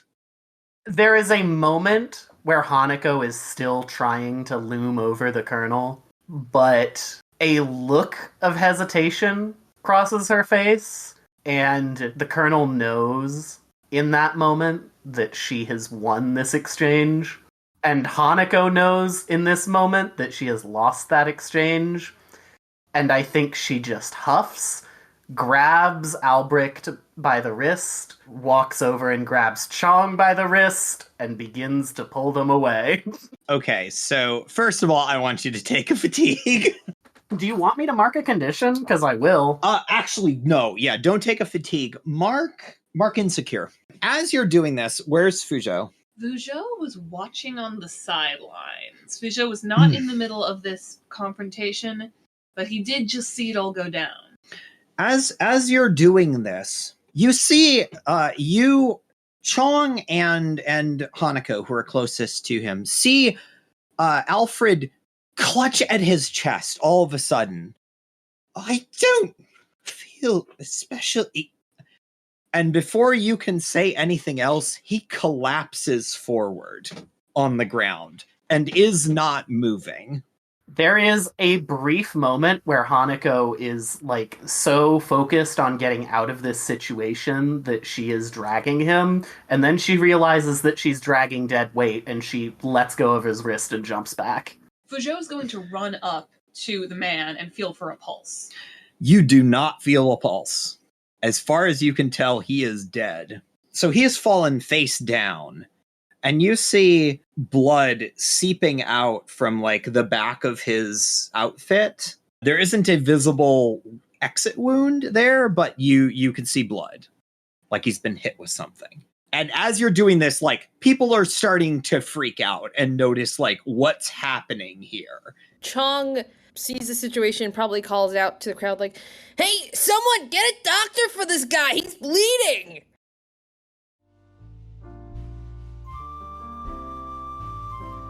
Moment of balance will return after these messages. Is life in Republic City getting a little too dangerous for you? Worry that your lack of bending will have you on the outs when the riots start? Well, no worries, friends. Republic Arms has a whole new line of fine firearms at affordable prices. Choose the top-of-the-line Lawgiver Mark IV, now offered in the ultra-reliable 44 RCPD cartridge. Or if you need something light and dependable, maybe the Kitty Hawk Mark V, now with the stopping power of 32 RAC and available for the low price of 350 yuan, maintenance kit not included. Remember, Republic City separated the wolf bats from the turtle ducks, and Republic Arms made 'em equal. Greetings and salutations, dear friends. Are you looking for a dystopian actual play? Maybe something with a little steampunk pizzazz. Listen to Blades in Paradise. Society collapsed, but our corporate overlords rebuilt it. In this Blades in the Dark actual play, you'll join the Express Service Parcel Network, or ESPN, as they seek to find out if paradise is really heaven on earth, or if there's something darker underneath the surface. Available now, wherever you find your favorite podcasts. Welcome to the Jasmine Dragon. How can I help you? I'll have... Oh, is that a new menu? Yes, it is. We just got a new tea supplier, Many Worlds Tavern. Want to take a look? Yes, certainly. You offer all of this now? Not All of it. We've got a few flavors in the shop, but they're an online tea and coffee company, so you can have tea sent straight to your house. I'm going to pretend I know what you mean by online. What's this here about a monthly subscription? They've got a couple of monthly subscription packages, the Treasured Realm Single Origin Coffee Blend and the Fabled Foliage Tea Selection. Each one comes with a bunch of fun accessories, like stickers, collectible cards, and a set of dice. It's tea for the tabletop. Dice? I'm partial to Pai Sho myself. I don't think I know any dice games. I think there's a version of Street Pie Show that uses dice. I'll consider it. They sell all kinds of gaming accessories too. Dice trays, playmats, the works. Also, a portion of every bag of tea or coffee purchased is donated to gaming-related nonprofits. Tempting, tempting. I don't know if I'm in the market for a whole bag right now, but let me try a cup of the monthly special. The Bright Wheel. A spicy lemon rooibos sounds like just the thing I need to relax in an evening. Coming right up? And if you change your mind, you can use our affiliate link in the description below and use coupon code BardRockCafe for a discount. Here you are. Thanks for stopping by the Jasmine Dragon. Anytime. Ooh, that's good.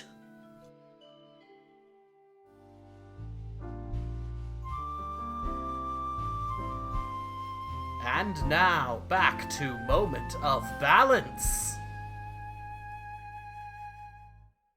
So does Fuzhou... I want to have him investigate the wound, try and pull down his shirt. Okay, so you can't really get at the wound from that, but what you can do is you could turn him over and see if he has anything, on the front. All right, then I'm going to do that. I want you to roll with focus.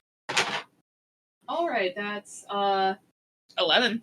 Okay, so you did super good. Okay, you can pick two of these questions. What happened here? What is hidden here? What caused this? What evidence should I be on the lookout for? Who was involved? How did this start? And how did this end? What caused this? So, as you turn him over, you see there is a small wound in the front of this guy's, chest. It looks like he was hit with a projectile of some kind. But the fact that there isn't an exit wound is strange to you. So this isn't from a gun. You do not know. So as you're doing all of this, you see everyone's kind of converging on this. You see that James Carlisle's kind of freaking out and backing away from this. Adenia has drawn her weapons. The various military people are all looking what the fuck is happening? And as you're doing all of this, you see Baisu coming up and kind of pushing their way through the crowd and everything. I say, step back from this man's body. What are y'all doing here? You there, you! He points at the Fuzhou. What's happening? What's going on here? Well, this man suddenly collapsed, and it appears to be some sort of a puncture wound from a projectile of some sort. You said you were a detective of some sort? I am a detective. What? We need to get this man medical attention. Is Yuitama in the area? Yes. I'll turn to Yuitama and say, Are there any doctors on the island? There might be someone in the village. I can go, but I'll go get someone. She runs off. Mm-hmm. So you've got another hold. You've had a little bit more time to look at this body. What is your second question? Let's do what's hidden here. As you're investigating the body, you feel something strange from the vicinity of the wound. Something that feels like how it feels when you're reaching out to do metal bending. You cannot tell exactly what it is, but it's clearly in the vicinity of the wound. So there's a piece of metal somewhere within. There's something that is, you can sense something in there. As you're doing all of this, Baisu is next to the body and feeling for a pulse and looking around. They're kind of looking back and forth between the wound and Chong specifically. This man is dead. I don't feel any pulse. You there. Was that man near the victim when they were killed? He's pointing at Chong right now. Yes, he was, but many people were near the... I'm gonna have to ask that airbender be detained immediately until we can settle things here. Why him? I have a theory that I'm working on I can't share right now, but trust me, this is important. I need that airbender to be placed under detention immediately. No? You know what? Hanako's still losing her balance. She's not gonna be thinking clearly right now. Hanako is going to push back through towards the body and say, I was nearby as well. If you are going to detain him, my companion, we were both there. I was dragging both him and this man off. I would know if Chong had tried to pull something ridiculous. I will not be allowing this to happen in any capacity. Yeah, and not to mention, and Chong points at the fire colonel, she actually pushed him? We never touched the guy. She's the only one who actually touched him. I hope you're not implying that I had anything to do with this.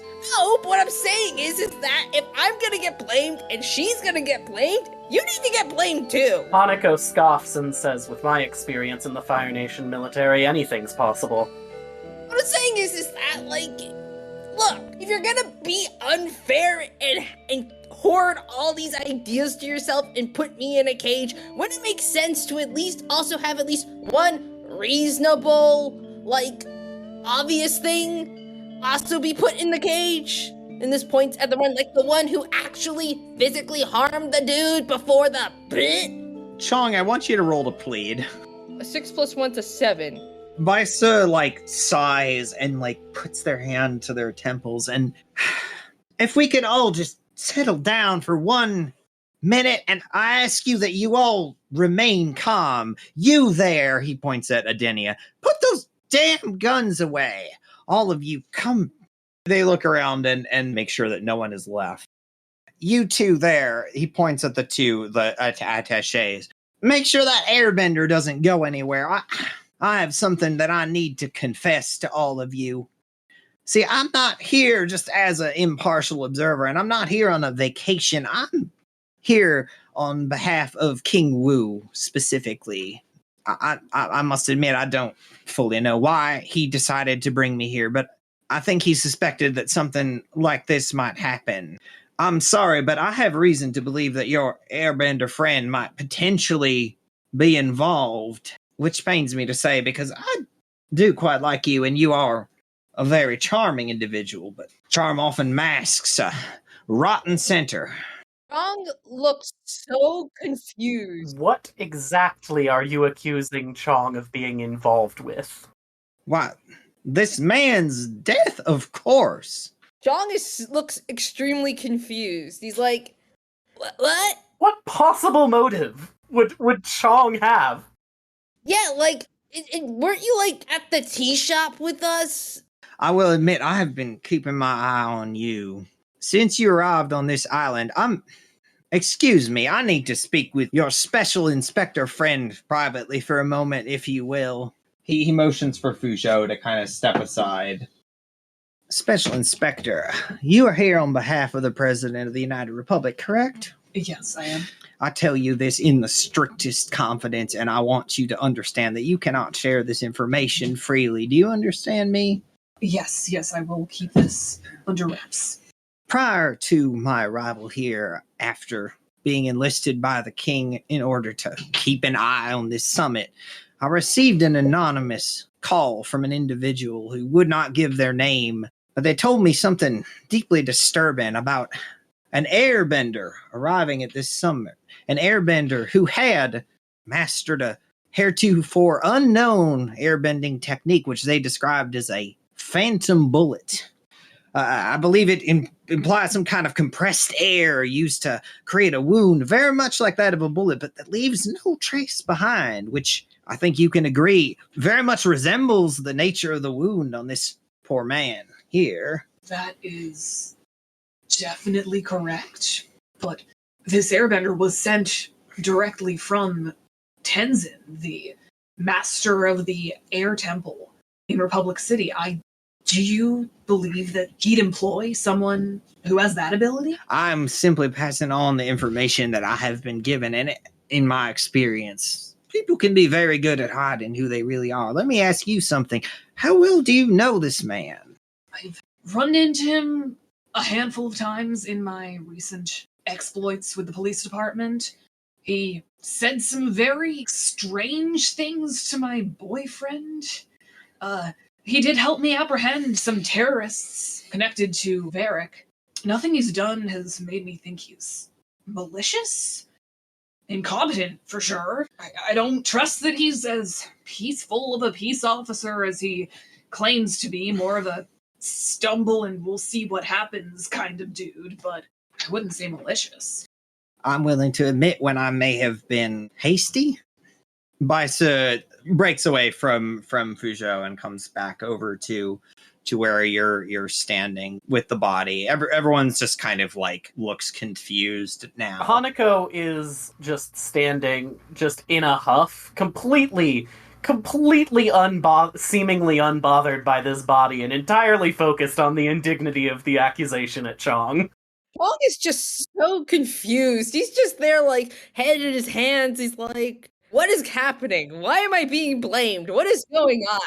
Mr. Chong, I think there may be more to this situation than I was originally led to believe, but you must understand that I have been told some information which disturbs me deeply and makes me very suspicious of you. But I'm willing to admit when I may be wrong, and I don't think I'm being shown the full picture here, so I wish to apologize to you, and I'm going to have to ask you not to leave this island. If I may, very quickly, I think I have an idea for how to fully resolve Hanako losing her balance in a way that will disadvantage us.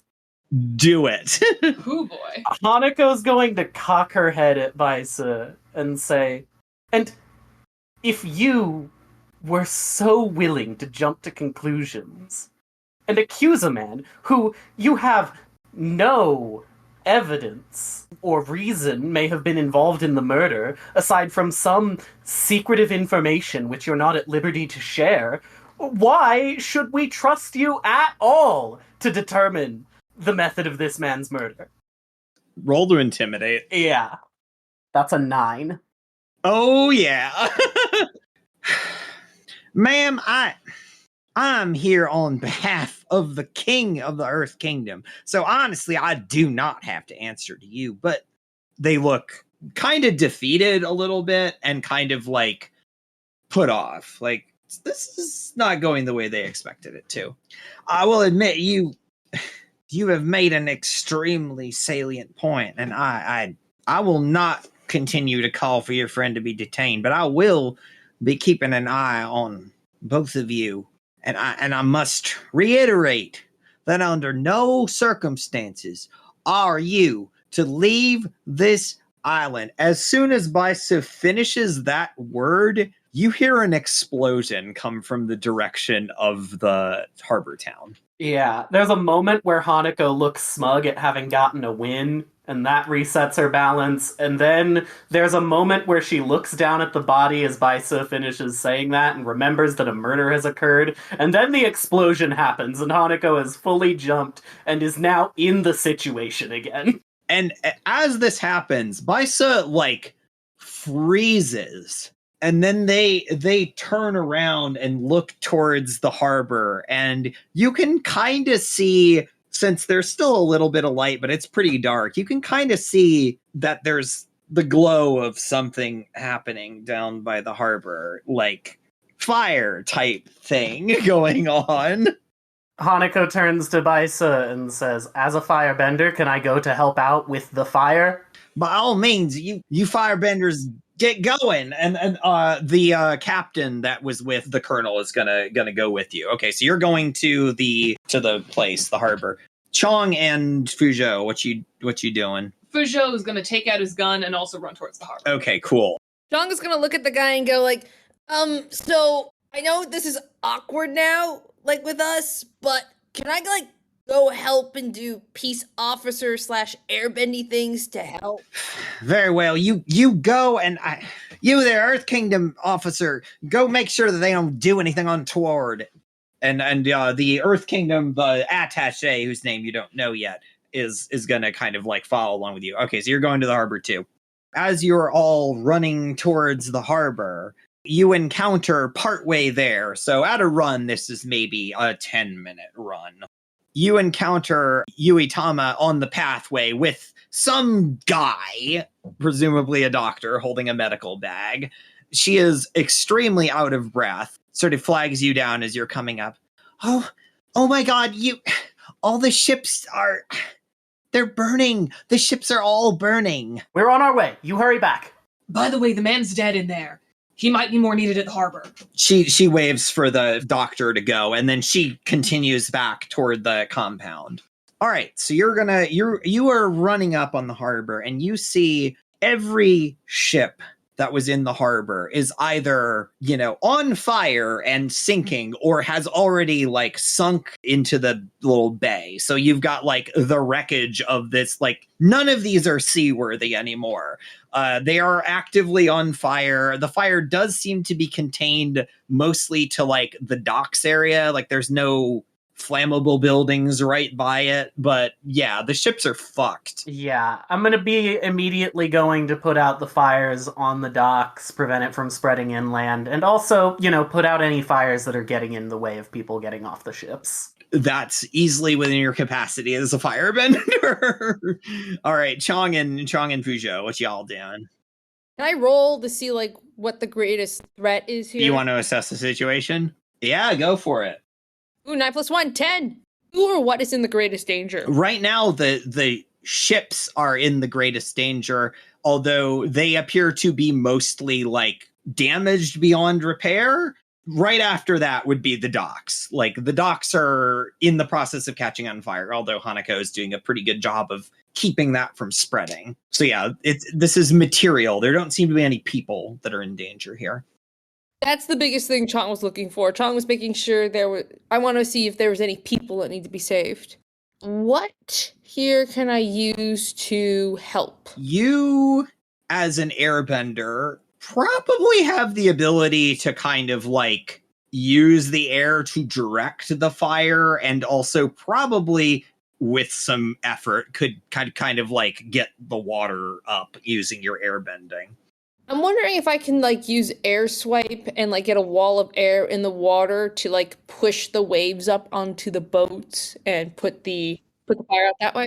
Yeah, sure. You could do that. You, using your air swipe, sort of buffet the waves up onto the ships and manage to put out the fires on some of the smaller vessels. The one that's really smoldering is the Fire Nation vessel, which looks like they probably had some ammunition on it that's now cooking off, and this does seem to have been minimally crewed, and the crew was either off the boat at the time or got off the boat quickly when this happened. No people are on deck or visible at all. So yeah, you two managed to control the fire pretty easily, and now you're standing there on the docks. The sun is setting, and what do you want to do?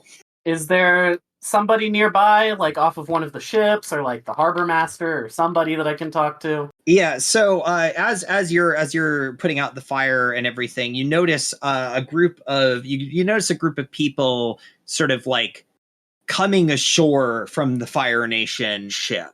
Mm-hmm. So they look like they, dived off when everything happened, and they're now wading ashore. So yeah, you've got a group of random Fire Nation people. Yeah, I'll rush over and start helping them out of the water. They look shaken, but not injured in any particularly bad way. Chong runs and helps the people out of the water, along with anyone else who's coming out. I'll point to whoever looks the least beat up, and with all of the military authority that I can still muster, say, "You! What happened over here?" We were on deck keeping watch, and there was this just massive explosion from somewhere below decks, and then the ship was on fire, and there weren't enough of us to stop it. It started cooking off all of the ammunition in the powder storage, and I'm sorry, I don't know what happened. We were just keeping watch, and there was an explosion.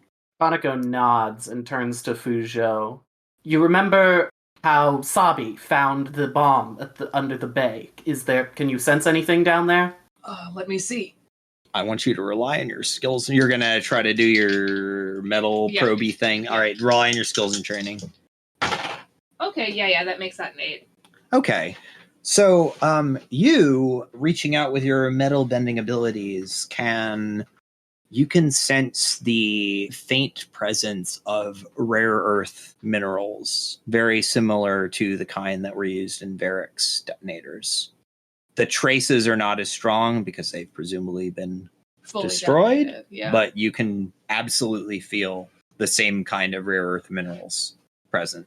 It looks like someone had their hands on at least something similar to those Varric Industries remote detonated explosives that we are oh so familiar with. Of course. I want to snoop around a little. By all means, if you need our help, feel free to come grab us. I want to have Fuzhou snoop a little bit, Okay. and I guess that's going to be... So you want investigate to investigate the scene? Yeah. Okay. Roll with focus. So you're going to kind of like poke around the ships and everything like 7. that? Okay, pick one. Who was involved? Is there any sign around here that sort of points to who could have had these remote detonators? So you have enough experience with Varric's remote detonators now that you suspect that these were planted well in advance and triggered by someone remotely. You know from experience that the range on these detonators is pretty decent. It would have to be someone on the island. The radius is kind of like from here out to the compound that you were at. So basically anywhere in that sort of general area. But it is possible that it was basically anyone in the area. However, you suspect that if you were to ask around, you might be able to find somebody who maybe saw someone poking around the area earlier. How long ago would it have to have been? Would the ships have already been docked? The ships were all docked when your ship arrived. So it would have been between when we arrived and... Yes. So you've basically got, like, you've been there since like early afternoon until it's now early evening. So it's been a few hours, but yes. Is there like a worker, an employee at the docks? So as you're looking around, you notice that there's like a harbor master's office at the dock, like a little sort of shack. And you see this old woman is standing there wearing like the harbor master's little uniform. And she's like looking at what's happening, just absolutely aghast at what's happening. But you suspect that she's probably been there all day, most likely. This is basically where she lives. All right, I'm going to go up to her, pull out whatever You have some ID. Yeah. You have some form of United Republic ID. Hello, miss. I am a special investigator from the United Republic. I have a couple questions for you. I would imagine you do. What can I help you with, officer? Have you noticed any unusual activity around the docks? She sort of like thinks for a second. Everyone was arriving earlier, and I'm not rightly sure. There were so many people coming and going. I think I saw some of those people that are up at that compound now, but they might have just been going to their boats. Can you name, or not name exactly, but can you describe all of the people who you saw here between late afternoon and now? Well, I saw a few people wandering down here wearing Earth Kingdom uniforms, and I saw a pair of people that were awful strange looking. A woman with a silver hair and a man with a great big mustache wandering around the docks, talking for a little while. I didn't see which way they came from or where they headed off to, but I think they were with those industry folks that came in. Other than that, just these sailors and whatnot rocking around. We don't usually see this much traffic here, except when there's a conference or some kind of diplomatic retreat in town. Thank you. I think that's going to be a help to us. I sure hope so. I tell your friend thank you for keeping my dock from being totally gutted. I'm sorry about you all's ships, but... Not a personal property of mine. I'm not particularly torn up about it, but Thank you for the help. Can we say that Hanako is pulling Azula from the wreckage of the United Republic ship? And I will give this to you as well. When something hurts my animal companion, I mark a condition. Okay. So we can say that Azula is injured. I'm okay with that. I think with everything that's happening, you're angry now. I think Hanako's got Azula out and is evaluating whether or not the wound is going to stop her from, being rideable. I think she's injured, but still, you could still ride her. You managed to get to her in time before she was severely injured. In that case, then, how many Fire Nation guys are there? In the general area, I don't know, maybe a dozen or so. In that case, then, I think Hanako, before running to handle Azula, sent them up to the compound, as well as any other, ship workers who happen to be in the area. All right, yeah, sure. Okay, so they're all going to go into the compound. What are y'all going to do as a collective party? Learn anything interesting, Fuzhou? Well, it looks like the only people of note who were around here were the Earth Kingdom diplomats and firearms industry folks. Oh, of course. You said that they were similar to Varick Industries bombs. There is someone here who now has all of Varick's holdings? That is extremely true. I think I know who I want to speak with next. Are you planning on walking, and then Hanako mounts up on Azula? Never ridden one of these before. It's a bit of a bumpy ride, but you get used to it. Not gonna lie, I didn't join the police force early enough to be there for pre-Sotomobile times, so He hops on. Y'all are going back to the compound, I assume. Okay, so now the Earth Kingdom, attaché kind of walks up to you and comes up to Fuzhou specifically, and she looks at Fuzhou and says, I was told to keep an eye on the airbender. Can I trust you to do that? Fuzhou gives a little salute. Thank you. All right, so you're going up there. The remaining, everybody is going to go up there. So the Earth Kingdom attaché, the Fire Nation attaché, they're going to follow you. You're probably going to get there first. So you burst into the room and you find, so in the courtyard, so you see Uitama is there, kind of wringing her hands, looking at this body that's lying there. Someone has draped a sheet over the body. The Earth Kingdom and Fire Nation diplomats are still there. So Colonel Takamori and Ambassador Hang are still standing there.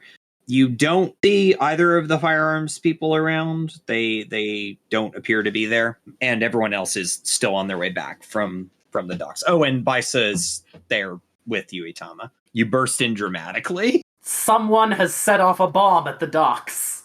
Yui doesn't really respond. She looks like she's in shock. Baisa looks up at you and says, I suspected as much. I wasn't prepared for this. They seem very much deflated from how they were before. There's no way off the island, as far as I can tell. Miss Tama, do you happen to have a radio or something? I can't imagine you get a telephone line out this far. Yeah, there's a radio in the...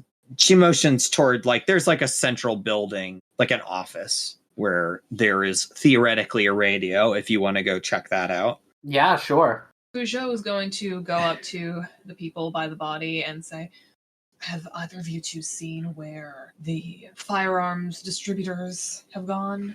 I want to have a word with one of them. I believe they retired to their quarters to review some kind of documentation and prepare a missive back to their headquarters in light of these disturbing new developments. They're in the residential wing right over there. They point over towards, there's another sort of off the courtyard, there's a couple of areas. There's the office building area that has theoretically the radio in it. And then there's a wing of basically dormitory rooms that are for the visiting diplomats. You're going to go try to find them. Cool. Are the doctors around? No, the doctor went to help with the people down at the dock. So no one's come and looked at this body. No one has examined the body other than the very cursory examination that Fuzhou and Baisa did. Oh no. Chong's been left alone. Chong's been very left alone. Baisa is staying there with the body, and Yuitama's there, but she's not really very doing anything right now. Also, the two diplomats are just kind of hanging back. Chong is going to go look for this guy's room. Oh, the Alfred's room? Yes, I think Chong notices that no one's looking at him, and he just kind of tiptoes away and just starts wandering the bedrooms, figuring out which one's Alfred. Roll the trick. Ooh, 8+1 to 9. So you're trying to trick Baisa, who still doesn't want to leave you by yourself. Yeah, so is Baisa giving me the bad stare? Baisa is looking at the body right now. They aren't super paying attention to you, but I think I want Baisa to overcommit. So you see that Baisa is deeply focused on this body. They are just locked in to try to figure out what's going on. You could see them kind of tracing around the wound and trying to figure out, they're looking off into the distance and everything. They are not paying attention to you. So if you wanted to say slip away, you could definitely do that right now. Chong is going to look around, see that Baisa's not paying attention. I think Chong will even walks around a little circle, takes a step, looks at Bicep will that step have alerted their presence? It has not. They're not paying attention to you. They are so focused on this body. So your goal is to try to find Alfred's room. So Chong, you don't know where Alfred's room is. You know generally where the rooms are. So you're going to go over in that direction, I assume? That's around where Fuzhou is. That is around where Fuzhou is. Yeah, so Chong's going to walk in the bedroom area, and if he gets caught, he's going to either say he was looking for the bathroom or was looking for Fuzhou. Okay, so you two are going in that direction. Hanako is going to check to see if the radio is working, and Fuzhou is trying to find the weapons people. Hanako, as an admiral, received a little bit of radio training. For when you're out on sea. A little bit. Well, we'll resolve that one real quick. Hanako, with her little bit of radio training, recognizes that the radio has been trashed. Oh, completely trashed. It's not even that the line has been cut, it's just wrecked. Nope, it is wrecked. Hanako will go in and look. Okay, so I should point out that there's a couple of investigation moves that you haven't utilized yet, so you can try to visualize what happened in the scene. This definitely, I think, counts as a scene of an incident. So if you want to try to do that, visualize uses creativity. And if you fail the roll, you take a pretty heavy penalty to continued investigation of the scene. Yeah, I think Hanako will look at the wreckage and try to just in the room do some moving around and try to get a sense for is this something was a blunt instrument used on the radio? Did somebody bend at this thing? Just do some movements and try to visualize what happened. Okay, I want you to roll with creativity. Yeah, that's a 6.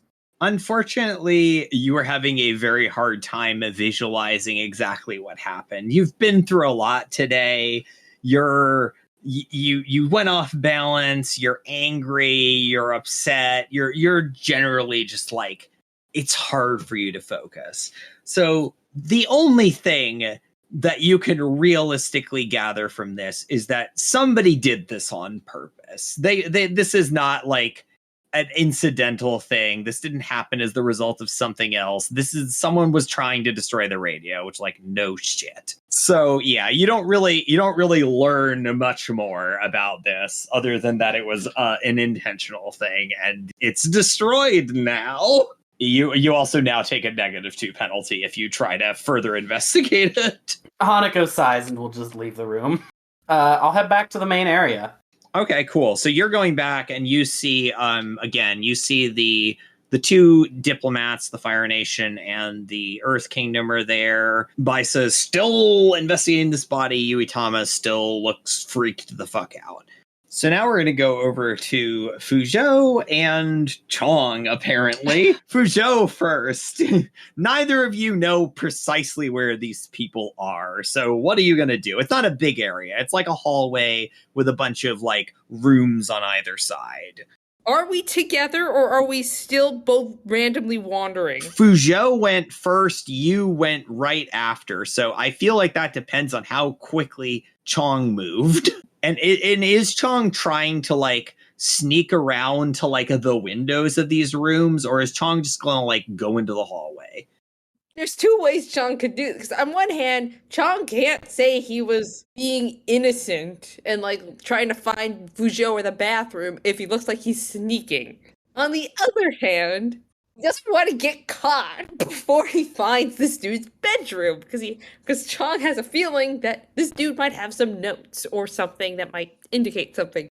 I think ironically, Chong first was sneaking out in public in the hallways. Now I think he's just walking at a unnaturally normal pace. And I think, if anything, he might be using a little bit of air bending, like a little sound bending even here, where he's like keeping the sound away from his footsteps so you can't hear his footsteps. Is Chong going to be like checking bedrooms to see? Because there's no like names or anything. Well, here's the thing. It's a political thing. Wouldn't there be like little symbols or names on the doors? You know what? That's an excellent point. Yes, there are those things. I definitely thought of that before. You, Chong, as you're walking into the hallway, you see Fuzhou a little bit further down the hallway. So the way the rooms are laid out, you see that Alfred Albrecht's room is like one of the first ones in there. There's like the more important diplomats are like closer to the entrance, and then the people that are like less important, the industry people, the attaches are like further down. So it's basically like United Republic guy. And then you see the rooms that are marked for y'all on the other side of the hallway. And then you see like the Fire Nation colonel and her attaché, and then the Earth Kingdom ambassador, etc. And Fuzhou is a little bit further down the hallway. So you see the door to Alfred's room pretty much immediately, and Fuzhou is not paying attention to you because you're using your sound bending to be quiet. Fuzhou he still has his cop shoes. Yes. Sliding bottom. Yes. So he's going to use his metal bending or earth bending sense to... What's this building made of? It's made of wood, primarily. Wood and, like, tile. Okay. Is there enough tile on this floor for him to sort of get a vibe of what's going on in the room using earthbending seismic sense? The hallway, we'll say the hallway is like tile. The rooms themselves have wood floors. Okay. So I don't think he'd be able to sense anything particularly. Never mind. Well, then he is pressing his ear up to the door to try and get a sense of the situation before he knocks on the door and gets... This is Carlisle's room, right? James Carlisle, yes. the whatever Republic Arms guy. Okay, so you can kind of hear faint somebody like muttering inside the room. They sound like they're kind of not keeping it together super great, but you can't really make out what they're saying. All right, well, gonna knock on the door and do that cop knock that you mentioned before. You hear the person inside the room kind of like starts. You hear them, fumble around on something, and you hear footsteps coming toward the door, and then the door opens up, and Mr. Carlisle is standing there looking at you, looking very, very shaken. Oh, I'm sorry, officer. I didn't know it was you exactly. I'm sorry to startle you. I just wanted to ask you a few questions. Certainly, officer. Come into my room, I suppose. He walks in and like motions for you to follow. So as you walk in, there's like a bed, there's a desk and a chair. Carlisle sits on the bed and just kind of looks shaken. There's a chair there as well. Fuzhou pulls up the chair and takes a look around and then just asks, I was just quite curious about what of Varric's assets you have seized. I mean, like I said before, we took over Varric's firearms business. We obtained the patents and all of the raw materials and all the production units for all the admiral's friends and lawman's friends and a few of those president's friend monstrosities that cost a fortune to make. Was it only the firearms? I mean, as far as I know, I'm just... Look, I don't... I want you to roll with Harmony.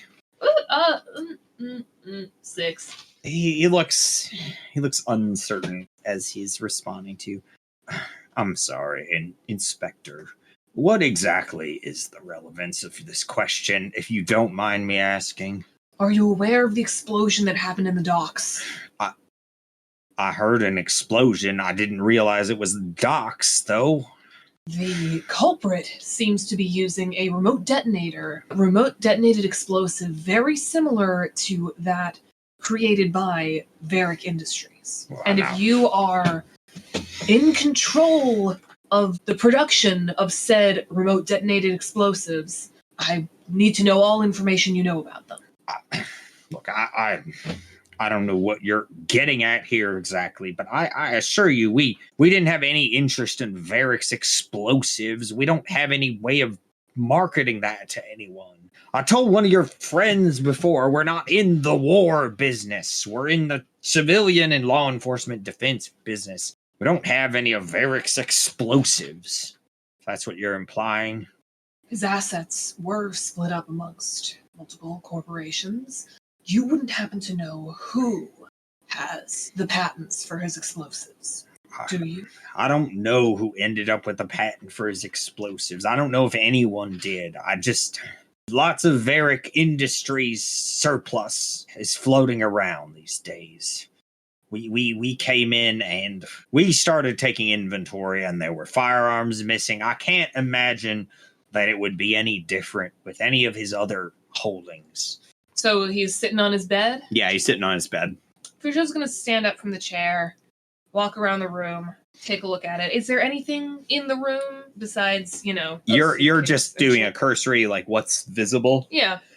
Not really. It looks like he just arrived pretty recently. He's got a suitcase full of stuff on the floor. He's got, like, a little notebook set up on the desk, some writing utensils. He's got some clothing set out. Nothing particularly unusual. You said he was writing a letter. That was what whoever was it, Baisu, that told you where they went. They assumed that. Oh, okay. No one has. So he doesn't have like a pen out or anything. No, he has writing stuff like on the desk, but you can't see. Like, all right, it doesn't. I just wanted to grab something to look intimidating, and a pen seemed to be something. There is a pen there. All right. And a notebook on the table. Oh, all right. Well, yeah. Is it a blank notebook? There's stuff written in it. All right, he won't take the notebook then, but he's going to grab the pen. Okay. He's going to go up he's going to start pacing the room, walk up to Carlisle and say, not going to lie to you, I don't exactly trust charismatic billionaires anymore. Officer, I am not a billionaire. Millionaire, billionaire, all the same to me. Officer, I am a humble working class individual. I make a mere 300,000 yuan a year. I'm a good solid working class man. You have no idea what the salary for a starting cop is, do you? I admit that I do not. Something's freaking you out about this. More so than some of the others. I gotta know. What's going on here? Why are you so scared? Takes the pen, points it at his face, pokes him in the forehead. He startles back. Roll with creativity. Oh, you gotta be fucking kidding me! That's it's a 7. 7. Okay. So you can ask, yeah, what are you afraid of? Officer, I'm afraid that this whole thing is going to fall apart on us. You don't understand how much money Republic Capital is put into this, how much time Republic Capital is put into this. Republic Arms barely exists, and now this summit was supposed to be our attempt to steal our relationship with our competitors, and especially with the Earth Kingdom, with Gongshan Arsenal, and just now this happens here, and with everything else going on, I can't I'm afraid it's going to destroy our company. It's going to destroy our holdings, and I'm going to lose everything. I can't. I'll have to sell my penthouse. You don't understand what that's like. Fuzhou does the most exaggerated eye roll. You mentioned Gongshan Arsenal. Yes. Is there anything you can tell me about her? I don't know her personally. I want you to roll a plead. I got an 8. Gongshan Arsenal is very private in their affairs, and I will admit that I'm somewhat unfamiliar with them, but I was under the impression they were not going to be sending a representative to begin with, that they had no interest in the squabbling between us here and the Republic City, but apparently they have changed their mind and decided it was worthwhile to send someone as their representative. But I don't know her especially well. We spent some time together the last day or two, but she's a distant sort, and as much as I attempted to be friendly and build a relationship between our two companies, she shuts me out at every turn. I'm sorry, officer. I wish I could tell you more, but I just simply do not know the woman. Thank you for your help anyway. You're welcome, officer. If there's anything else I can do, I do want to resolve this situation. You have to see what it looks like from my point of view. The amount of money we put into this, I can't even begin to explain what a disaster this would be. I'll take your word for it. You notice with your keen instincts that he has not once mentioned the dead person. Not even once. All right, so I think we should go over to Chong. What are you doing there, Chong? I think by now, at Chong's aggressively normal pace, he's reached the bedroom areas. And I think he's looking at the doors, trying to figure out which one could have been Alfred. There's some indicator on the door, names something.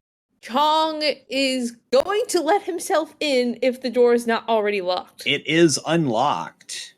Chong is going to open it and then close it behind him and lock the door. All right, so you are now in a bedroom. The room there is a bed in the corner. There is a small desk. On the desk, there is a series of papers that are sort of strewn about and some writing implements. You notice a suitcase that's in the corner, but it is open and appears to be empty. So it looks like the diplomat's been here for at least like a couple of days.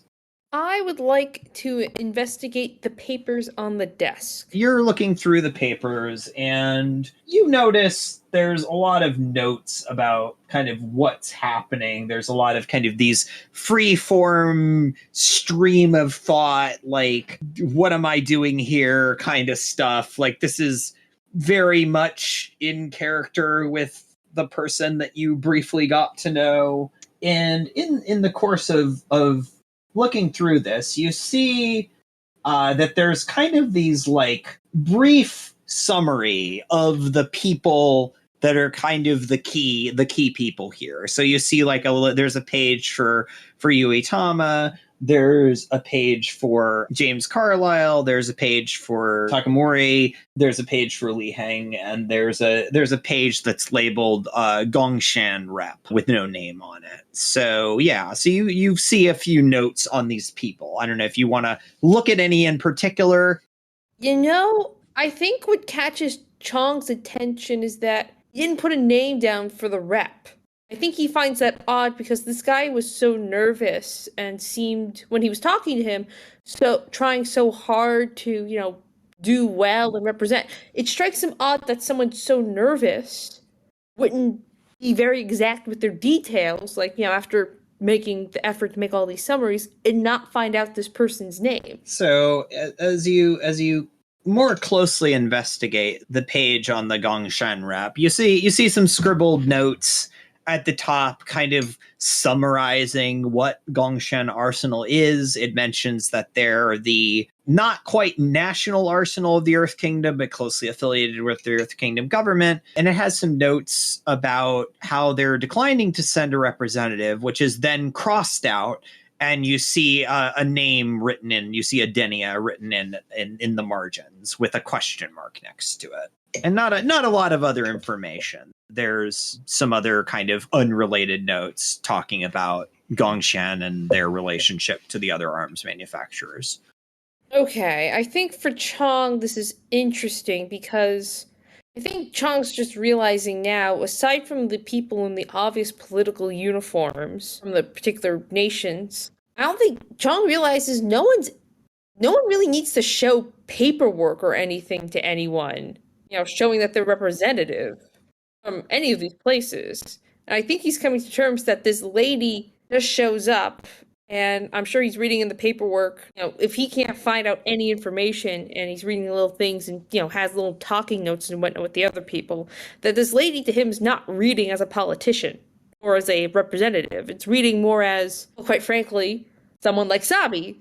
After meeting Sabi, meaning the piercing pistols, maybe Chong's putting together that maybe this person isn't who they say they're being. Can I roll to see if he comes up with that? I roll to connect the dots? You know what? Yeah. You roll with harmony. Yes! 7 + 1's an 8. Okay. So you got a general sense of how the evidence is connected. You're looking through this information, and as you review the notes, you do see that for all of his neuroticism, Alfred takes pretty meticulous notes on people. You see that he has information about the major diplomats. He has a small note about their attachés and who they are. And it fills up, a page or two with each person talking about like their kind of basic history and their like service and how they fit together and all of this stuff. And the one page that doesn't have much information is the Gongshan Arsenal rep, where it seems like this person just kind of doesn't fit in with the rest. Like they don't make sense. You're not sure exactly how, but like of all the people that are here, Adenia is the one that stands out like a sore thumb in that there's very, very little information about her. Oh, by the way, take a fatigue. Chong would like to steal this notebook. Yeah, all of this together is pointing to a hole in the existing information. And that hole is shaped like Adenia. Okay, that's hot. Chong is going to steal the notebook because he needs evidence. So, and he's going to put it like in his little pouch with Zopa, with his modified airbender uniform. I like to think he has like all these like little secret pockets by his collar area with the little floop, or the fold, I should say. And I don't think there's anything else for Chong to really find in this room. Because my initial thought with Chong coming in here was Chong's going to figure out, like, what could have made this guy a target. The only thing that seems to point towards anything other than just, like, this guy's day-to-day life is this set of papers. It's not just a notebook. It's like a folder of papers. I think Chong is going to now try and sneak out of the room, look like he wasn't just in there, and try and find Fuzhou, who he knows is like somewhere around the halls. As you are walking out of the room, Fuzhou is also walking out of the room, turns and looks right at you. Chong like puts a fingers to his lips and waves, and then Chong like quietly takes out like a pouch of papers from his thing and like jerks his head to a let's find a quiet place and look these over. I have tea to spill. Fuzhou nods in agreement, and yeah, I guess. Yes, and Chong sound bends. You have rooms. Oh, right, yeah, we have rooms. Duh. Yeah, you could just go to your room. All right, so, yeah, we are safely in Chong's room.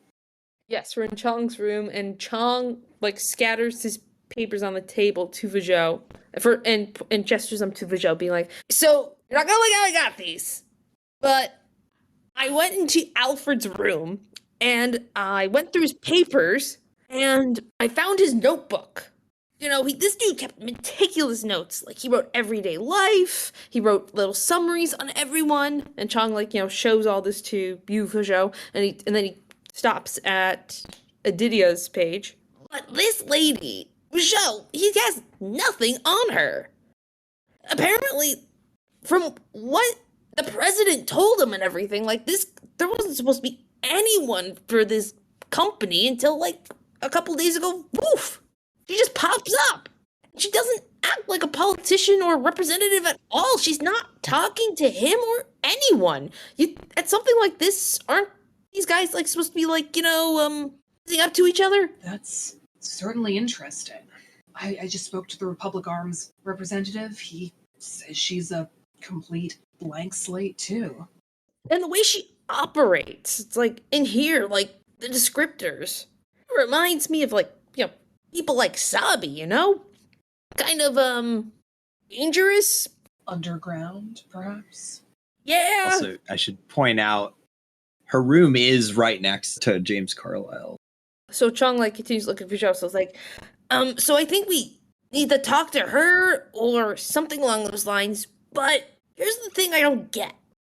Why would she, or really anyone here, want to kill him? Like, even if she's not a representative and, got hired for a hit, what could killing him do? I mean, no offense to Alfred, he was a nice guy, but he was a noob. He was really just here to kind of babysit everything, and kind of, this was gonna kind of be like a stepping point, not really from what I gathered, there wasn't really much for him to do. The main thing's between the other guys on who gets what. Fuzhou takes the notebook and looks at it and sees how meticulous the notes are.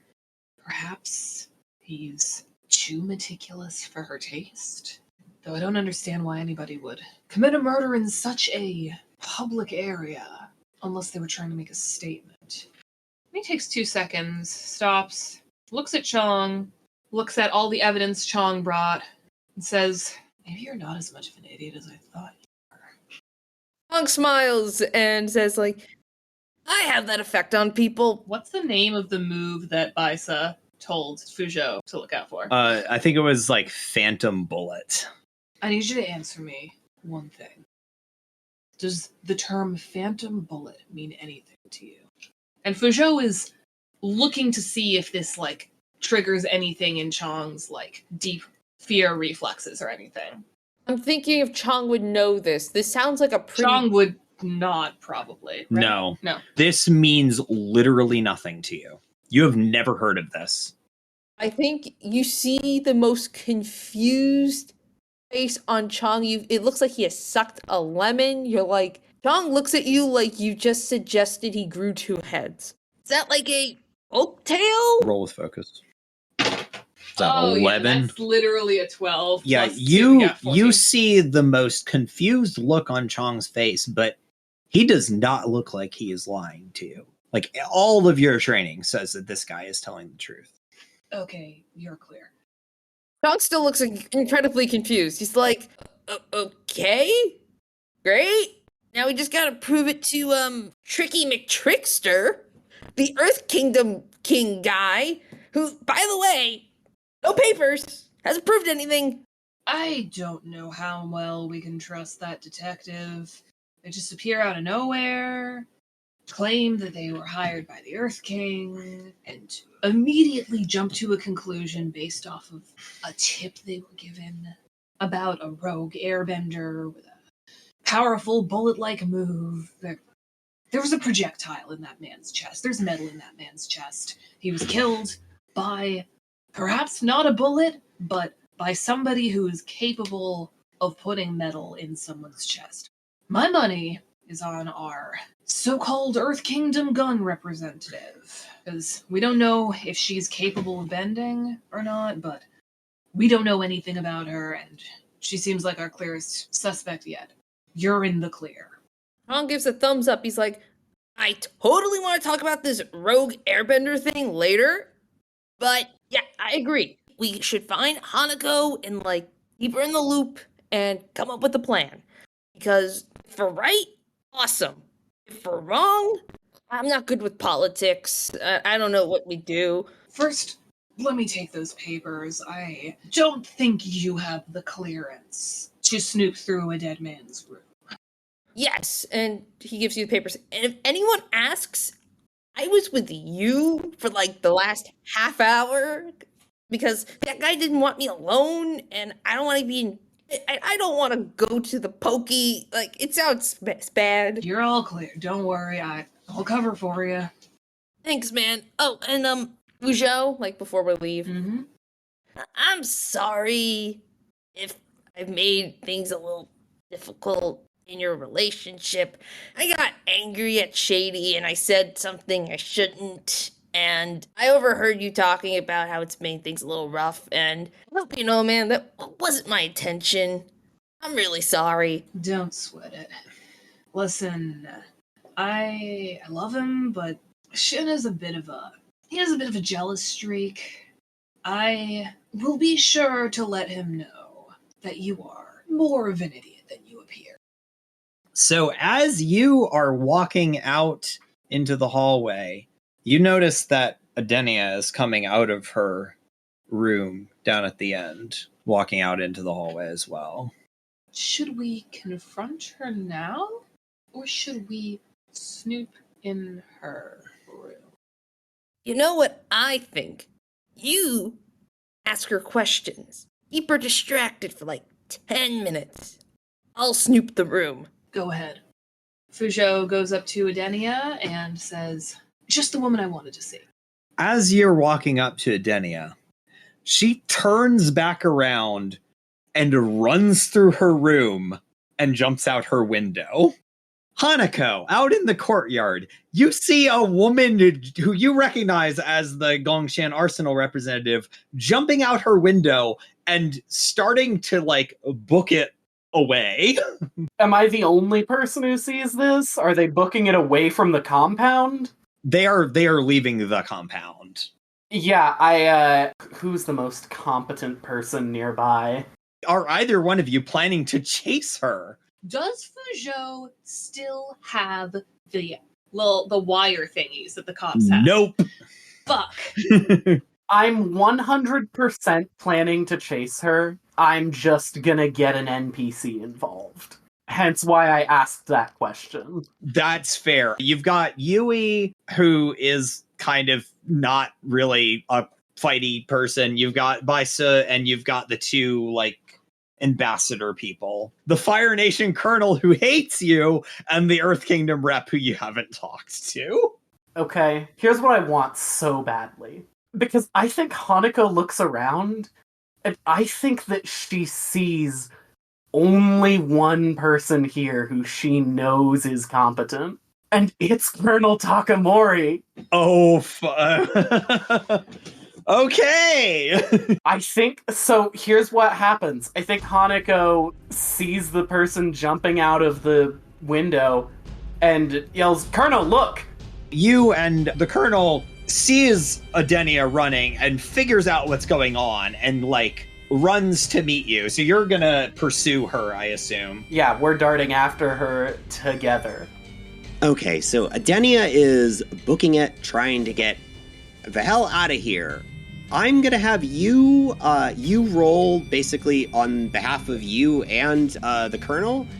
I need you to roll the rely on skills and training to try to cut her off from escaping. Yeah, makes sense. Okay, that is a 7 exactly. Okay, so you were able to get most of the way there toward the door she's going for. She immediately realizes what's happening and redirects. She is going back up along to the there's like a kitchen off of this courtyard, and she is running in there. So you still have a chance to catch up to her. Noriko is like running ahead of you, and if you want, you can keep trying to catch Adenia. Yeah, absolutely. We're gonna charge right in there. Awesome. So you're running into this kitchen, and you see Noriko ahead of you, and she is trying to catch up with Adenia, but just kind of can't quite make it. And then you see Noriko, like, her head snaps to the side, and then she calls back to you. There's a flame here. And yeah, you can see there's like an open cooking flame. Yeah, Hanako's attention will snap to that, and she'll go ahead and she'll start pulling the flame out. And I think she'll use it to try to cut Adenia off. Okay, yeah, so Adenia's pretty far ahead of you, and this is going to be a bit of a stretch, so I'm going to have you roll to push your luck. Okay. All right, and that's an 11. Goddamn. Okay, yeah, so you're able to draw the flame in enough to, like, cut her off from escaping, And I'm gonna say because you rolled a full success on that, the like extra bonus thing you're gonna get is that Adenia she's so thrown off by this that she's stopped, and assuming you're gonna keep trying to, capture her, you're gonna be entering combat. But if you enter combat with her, she is going to be stunned for the first exchange. Sounds great to me. Okay, so you're gonna come into combat like not on the immediate turn. You're gonna come in like a turn or two. All right, so y'all, time to do the combat thing. Noriko's gonna advance and attack, I think Hanako is also going to advance and attack. and Denny ain't doing shit right now. So go for it. You resolve yours first. All right, that's a 7. I'm gonna smash. I'm gonna mark 1 fatigue to target Adenia's guns with my firebending, specifically, possibly inflicting or overcoming a fictionally appropriate positive or negative status. Impaired is the negative status that's easiest to inflict, and I think makes the most sense. I think that impaired would make the most sense, and that will last a couple of turns until the guns cool down. All right, so you see Noriko rushes forward, and she's wearing kind of like the loose kind of like robes under the Fire Nation armor, and you see her draw from out of like the sleeves of this a pair of long blades, like short swords or very long knives, take your pick, and she strikes at Adenia's hands. And that's the hidden weapon strike, which is mark 1 fatigue and inflict 3 fatigue and stunned. Good God. What are y'all doing? Have the other two caught up to them? I would say at this point, so you, Chong and Fuzhou, you find a separate way into this kitchen area, and you run in to see Noriko and Hanako are both attacking this woman who is currently kind of reeling back with clutching at her hands. Special Inspector, arrest this woman. And she is stunned, so you can just kind of tell me what you're gonna do. Fuzhou wants to advance and attack. Okay. I think Chong wants to advance and attack as well. I think since Hanako sees Fuzhou as having handled this, he's advancing to probably cuff this woman, I'll evade and observe. All right, what you gonna do to advance and attack people? You don't have to roll. She's stunned. I'm going to strike. I'm going to basically kitchen, pots and pans, basically tear the handles off of a couple pans and use it to fuse her arms to wherever she is. Okay, so you're doing that as a strike? Yes. Okay, and Chong, what are you doing? Yeah, so I think since she's already going to be trapped from Fuzhou's thing, Chong will use strike and with the intention of inflicting 2 fatigue and knocking her off balance. Yeah, so Chong takes a stance and punches a gust of air.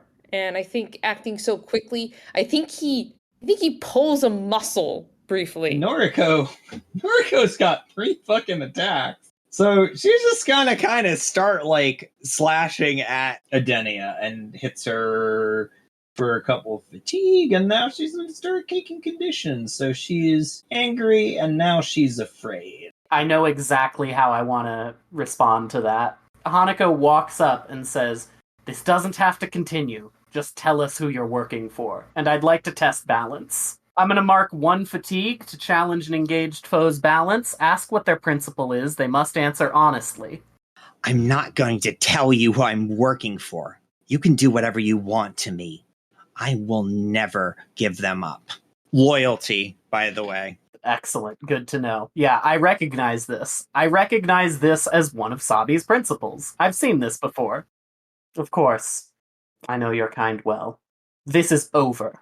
Nothing is ever over. Is this a good moment for her to maybe spend the stuff to break out of the trapped condition? Okay, so she can't actually do that. She only has 2 conditions and no fatigue left. So she is just fucking trapped there. I think Hanako will kick the guns away from her and say, "I think it is."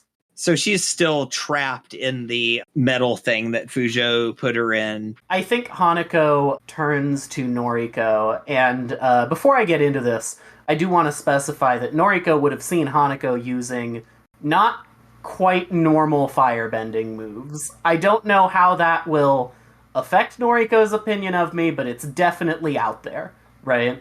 And Hanako will say, those were impressive moves out there. Well, not all of us have the same natural gifts as you. She puts away the swords. Look, Colonel Takamori, I know how hard it is out there, and I know, you don't think that I do. And maybe you're right. I haven't had to struggle the same way that you have. But this isn't something that comes naturally to me. I've never had a gift for it. Hanako reaches to pat her censer. For a long time, this was the only thing that let me bear any semblance of firebending normally. I was only able to learn to create fire by leaving and forging my own path. I know something of what you go through, and I'm sorry. You see Noriko kind of like, her body language relaxes a little bit. I'm actually trying to trigger a move right now. As part of my playbook stuff, when I try to connect with an NPC via shared culture, I can roll with heritage. On a hit, they see me, and I shift my balance toward heritage, and then I get to choose from a list of effects. Okay, go for it. Ooh, damn. Oh. On a miss, you mix up your heritages in a terrible way. The NPC mocks you or gets offended by your slip. I mark a condition and shift my balance away from heritage. You've been in Republic City for too long. I think it's made you soft. I think you need to remember who you fight for and why. Now, shouldn't we do something about this one? She points at Adenia, who's still trapped there. I'll mark guilty on that. Fuzhou is going to go up to our trapped friend, flash his ID, and say, I have a few questions for you. Adenia looks directly in Fuzhou's eyes and takes a deep breath. My name is Major Adenia Adler of General Kuvira's army, and I demand to be treated as a prisoner of war under Earth Kingdom law.